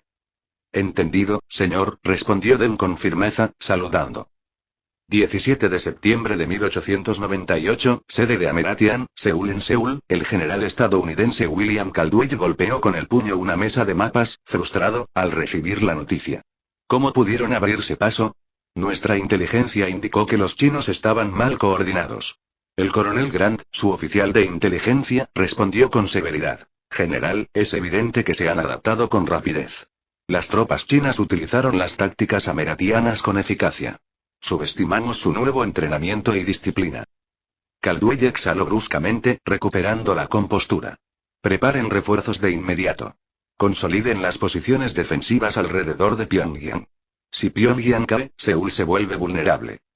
Señor, dijo el coronel Grant con cautela, se han apoderado de varias piezas de artillería y de importantes suministros en la cresta. Su próximo asalto será aún más fuerte. Caldwell se tranquilizó, entrecerrando los ojos con frialdad.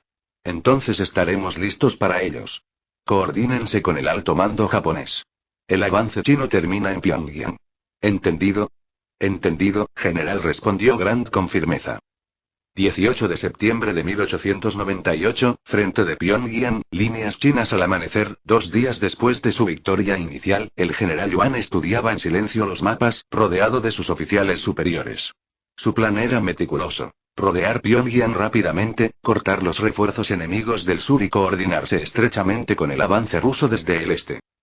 Esta próxima batalla, Yuan se dirigió con firmeza a sus oficiales, es crucial. Pyongyang no caerá fácilmente, pero es la clave para controlar el norte de Corea. Nuestra artillería debe volver a ser decisiva. La infantería debe mantener la disciplina y utilizar el terreno con prudencia. Los oficiales asintieron solemnemente. Yuan continuó con calma. Nuestros enemigos se han visto obligados a ponerse a la defensiva. No los subestimen. Lucharán con desesperación. El coronel Deng dio un paso al frente. Señor, ¿qué hay de la amenaza ameratiana de embargar nuestros suministros? Nuestras tropas dependen en gran medida de sus importaciones.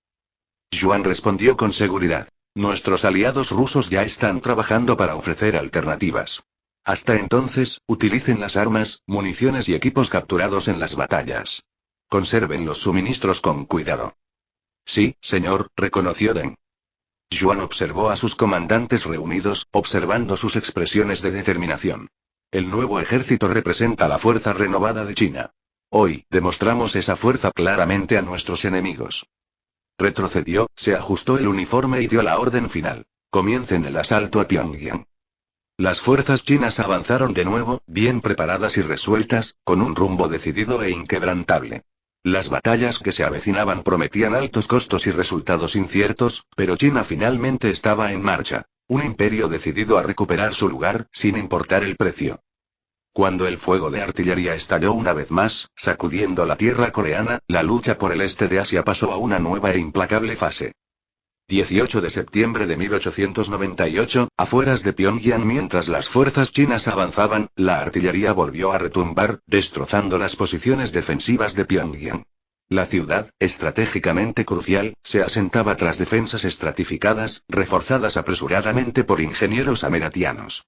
Trincheras, alambradas y nidos de ametralladoras fortificados se alineaban en los accesos, esperando con ansia el inminente asalto chino. En la vanguardia de las fuerzas de Yuan Shikai, el general Feng observaba las defensas con binoculares. Cerca de allí, sus hombres preparaban escaleras, granadas y alicates para el inminente asalto. Feng se volvió hacia su ayudante. Ordene a la segunda y tercera compañías que avancen. Concentren el fuego de ametralladora en los puntos fuertes enemigos. A continuación, ataquen con bayonetas. Entendido, señor. En cuestión de instantes, las disciplinadas líneas de infantería china volvieron a avanzar. El fuego de fusil crepitaba en ráfagas agudas, cuidadosamente coordinadas para sofocar las posiciones ameratianas y japonesas. Las ametralladoras Maxim, capturadas en batallas anteriores, disparaban ráfagas que penetraban las trincheras enemigas. Los soldados avanzaban a toda velocidad, lanzando granadas metódicamente para despejar las bolsas defensivas, abriéndose paso a través del campo de batalla, lleno de humo y caos. En Pyongyang, el mayor ameratiano Harper, exhausto y ensangrentado por los combates anteriores, gritó órdenes para reorganizar a los defensores en medio de una presión implacable. Refuercen las trincheras del norte. Soliciten apoyo de artillería inmediato. Un teniente japonés gritó con urgencia. Señor, la artillería enemiga destruyó nuestros puestos de observación avanzadas. El apoyo de artillería es ciego. Harper presionó la mandíbula con frustración, observando con impotencia cómo otra oleada de soldados chinos avanzaba hacia sus posiciones debilitadas. Sin apoyo de artillería, las defensas de Pyongyang se tensaron peligrosamente, amenazando con un colapso total. En el puesto de mando chino, el general Yuan observaba atentamente con binoculares, reconociendo la confusión del enemigo. Dirigiéndose con decisión al coronel Deng, dijo: emplee las reservas ahora. Aproveche al máximo su desorganización. Pyongyang debe caer hoy. Sí, señor. Espetó Deng con brusquedad, dando señales a los corredores para que entraran de inmediato. En menos de una hora, batallones chinos de refuerzo avanzan en masa, explotando implacablemente cada punto débil de las maltrechas defensas de Pyongyang.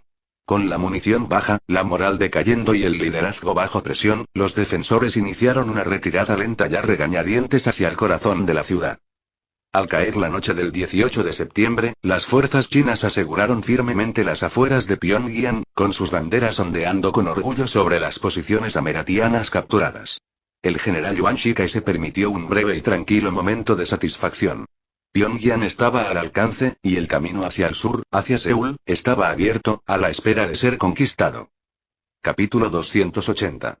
19 de septiembre de 1898 Pyongyang, perímetro defensivo del norte. La mañana amaneció fría y brumosa sobre Pyongyang. Una densa niebla persistía obstinadamente sobre los campos fangosos, ocultando las posiciones enemigas e imposibilitando casi por completo la detección de la artillería. A pesar de ello, las fuerzas chinas continuaron su avance hacia el perímetro defensivo norte fortificado de la ciudad, con el objetivo de capitalizar sus recientes avances. El general Yuan Shikai observaba el campo de batalla desde un puesto de mando avanzado, rodeado de muros de sacos terreros erigidos a toda prisa y custodiado por fusileros en trincheras cercanas. El aire húmedo transportaba ecos lejanos de disparos intermitentes mientras ambos bandos intercambiaban disparos esporádicos a través de la niebla. El coronel Deng se acercó rápidamente, saludando. Señor, las patrullas de reconocimiento informan de fuertes fortificaciones más adelante. Los ingenieros ameratianos pasaron la noche reforzando posiciones a lo largo de la orilla del río Taedong. Están construyendo líneas defensivas secundarias dentro de Pyongyang. Yuan reconoció con calma, estudiando un mapa táctico que tenía ante sí. Su comandante, el general Caldwell, es hábil. Sabe que la ciudad es vital. ¿Qué hay de la artillería enemiga?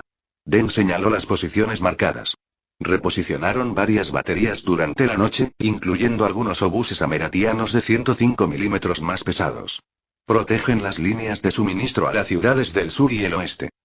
Yuan lo pensó detenidamente. Capturar Pyongyang rápidamente era imperativo. Cualquier retraso podía dar tiempo al enemigo para reagruparse y reforzarse. ¿Nuestra artillería? El capitán Liu reposicionó nuestras baterías en la oscuridad, informó Deng rápidamente. 32 cañones operativos.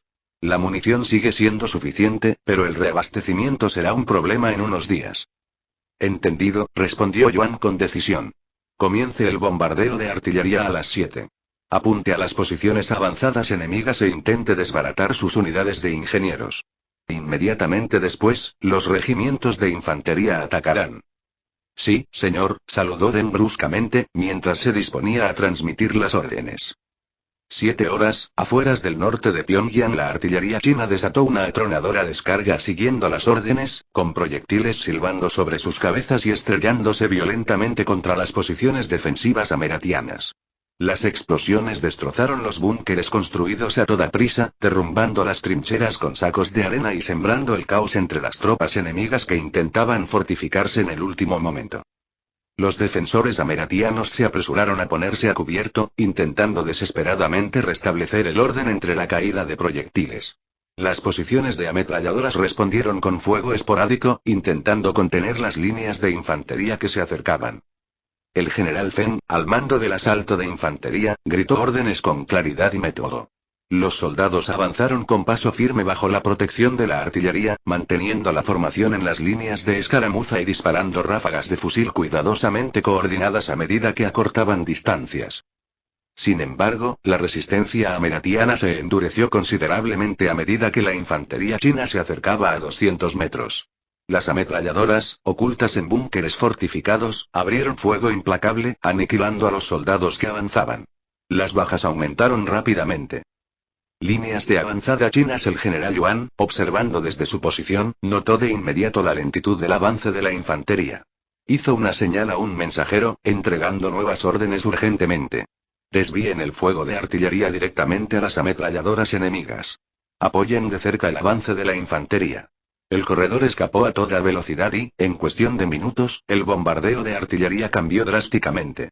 Proyectiles precisos detonaron directamente sobre los búnkeres enemigos, silenciando temporalmente el fuego de las ametralladoras.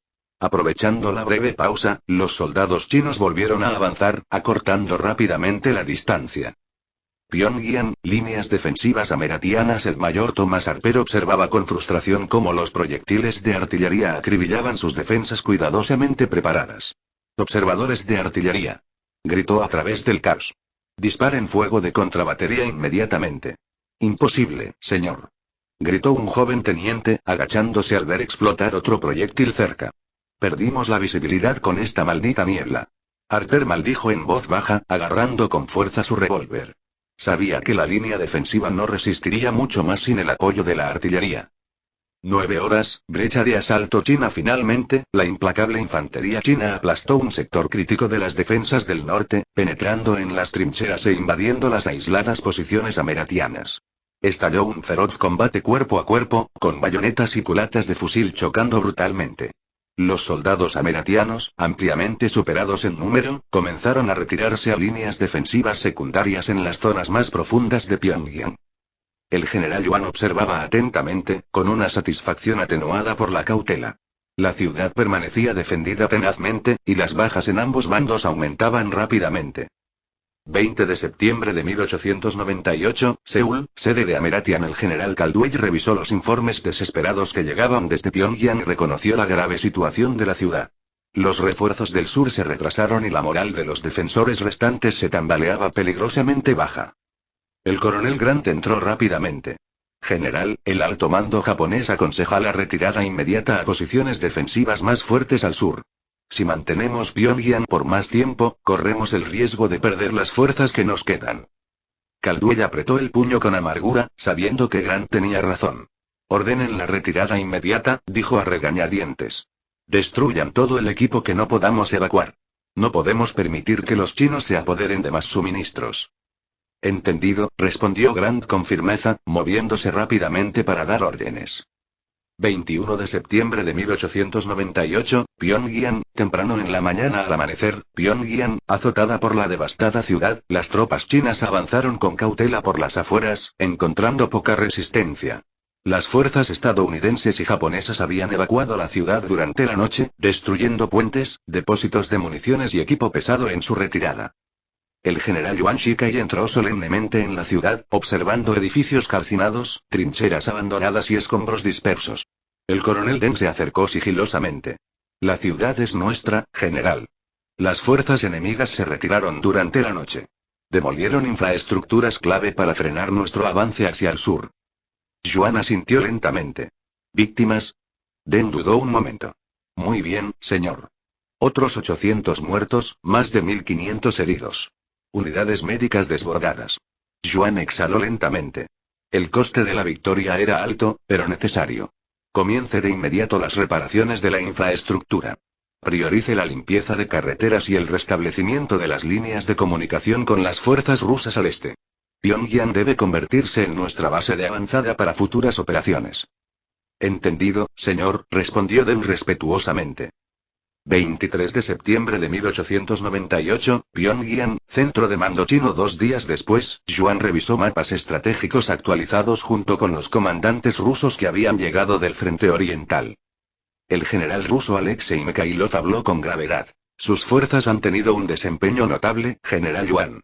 Pyongyang es vital, pero las fuerzas enemigas se están reagrupando más al sur, cerca de Seúl. Las unidades navales estadounidenses están reforzando las posiciones costeras. Debemos actuar con rapidez antes de que recuperen toda su fuerza. Yuan asintió, consciente de que las próximas semanas pondrían a prueba aún más a sus tropas. De acuerdo. Preparen una ofensiva combinada hacia Seúl de inmediato. Coordínese estrechamente. Nuestras fuerzas atacan desde el norte, las suyas desde el este. Debemos mantener la presión constante. Mijailov reconoció solemnemente. Nuestras fuerzas estarán listas, general. Juntos, aseguraremos la victoria. Juan se apartó brevemente, contemplando la ciudad destrozada. La ciudad capturada simbolizaba un paso significativo, pero la guerra estaba lejos de terminar. Seúl esperaba, fuertemente fortificada y bien defendida. Se volvió con decisión hacia los oficiales reunidos, con voz firme y decidida. Preparen a los hombres de inmediato. Que todos los soldados lo entiendan claramente. Esta victoria en Pyongyang fue solo el comienzo. Seúl será aún más desafiante y exigirá mayor sacrificio y determinación. Los oficiales saludaron con firmeza y se dispersaron para dar órdenes. El general Yuan permaneció en silencio, mirando hacia el sur, donde se avecinaban batallas lejanas.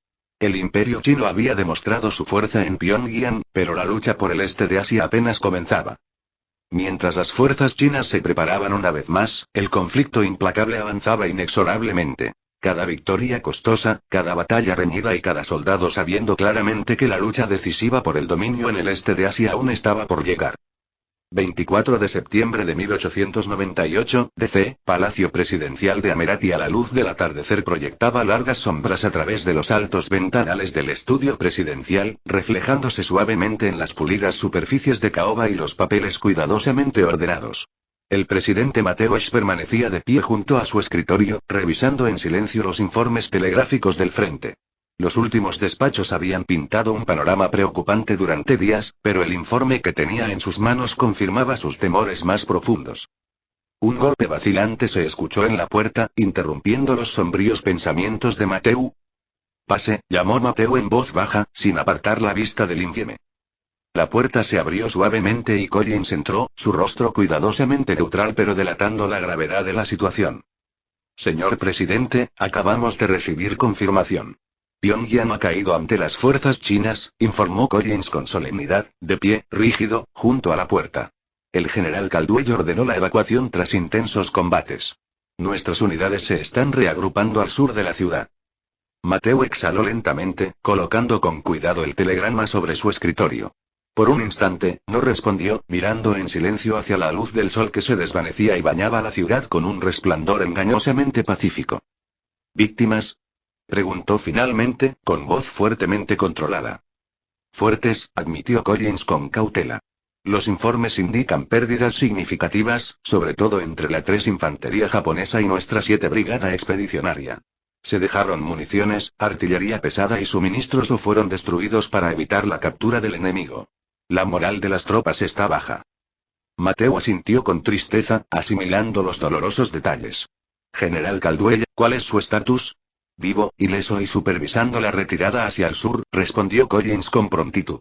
«Ha solicitado refuerzos inmediatos y suministros adicionales, en particular munición de artillería». Mateu se giró lentamente hacia Collins, con expresión seria. «Autorice los refuerzos de inmediato, Collins. Saquemos lo que podamos de las unidades de reserva estacionadas en nuestras bases en Busan. Debemos estabilizar el frente antes de que las fuerzas chinas lleguen a Seúl». «Sí, señor presidente», respondió Collins con firmeza. «Y el alto mando japonés también ha solicitado una reunión urgente. Están profundamente preocupados por el deterioro de la situación y la amenaza que representa para sus islas de origen». Mateu regresó lentamente a su escritorio, con la mente desbocada. La pérdida de Pyongyang fue un golpe, estratégicamente significativo y simbólicamente preocupante. La ciudad había sido un eje defensivo en el frente norte. Su caída envalentonaría a las fuerzas chinas y rusas, complicando mucho la defensa de Seúl. «Concierte una reunión con el embajador japonés esta noche», ordenó Mateu con firmeza. «Infórmele que supervisaré personalmente la coordinación de la estrategia militar entre nuestras naciones. Japón debe tener claro que Ameratia mantiene su pleno compromiso con esta alianza». Collins respondió de inmediato, reconociendo la urgencia. «Me encargaré de ello de inmediato, señor». Cuando Collins se dio la vuelta para irse, Mateu levantó levemente la mano, deteniéndolo. «Y Collins, también prepara un discurso para la nación. El pueblo merece claridad y tranquilidad en estos momentos difíciles. Que escuchen directamente de mí que Ameratia no flaqueará, a pesar de los contratiempos». Collins asintió solemnemente. «Por supuesto, señor». Y hasta aquí el vídeo. Si te gustó, no olvides dejar tu me gusta. suscribirte y activar la campanita para que no te pierdas ningún contenido. Cuéntame en los comentarios qué te pareció y si te gustaría ver el siguiente vídeo u otra novela. Gracias por acompañarme y nos vemos pronto con más.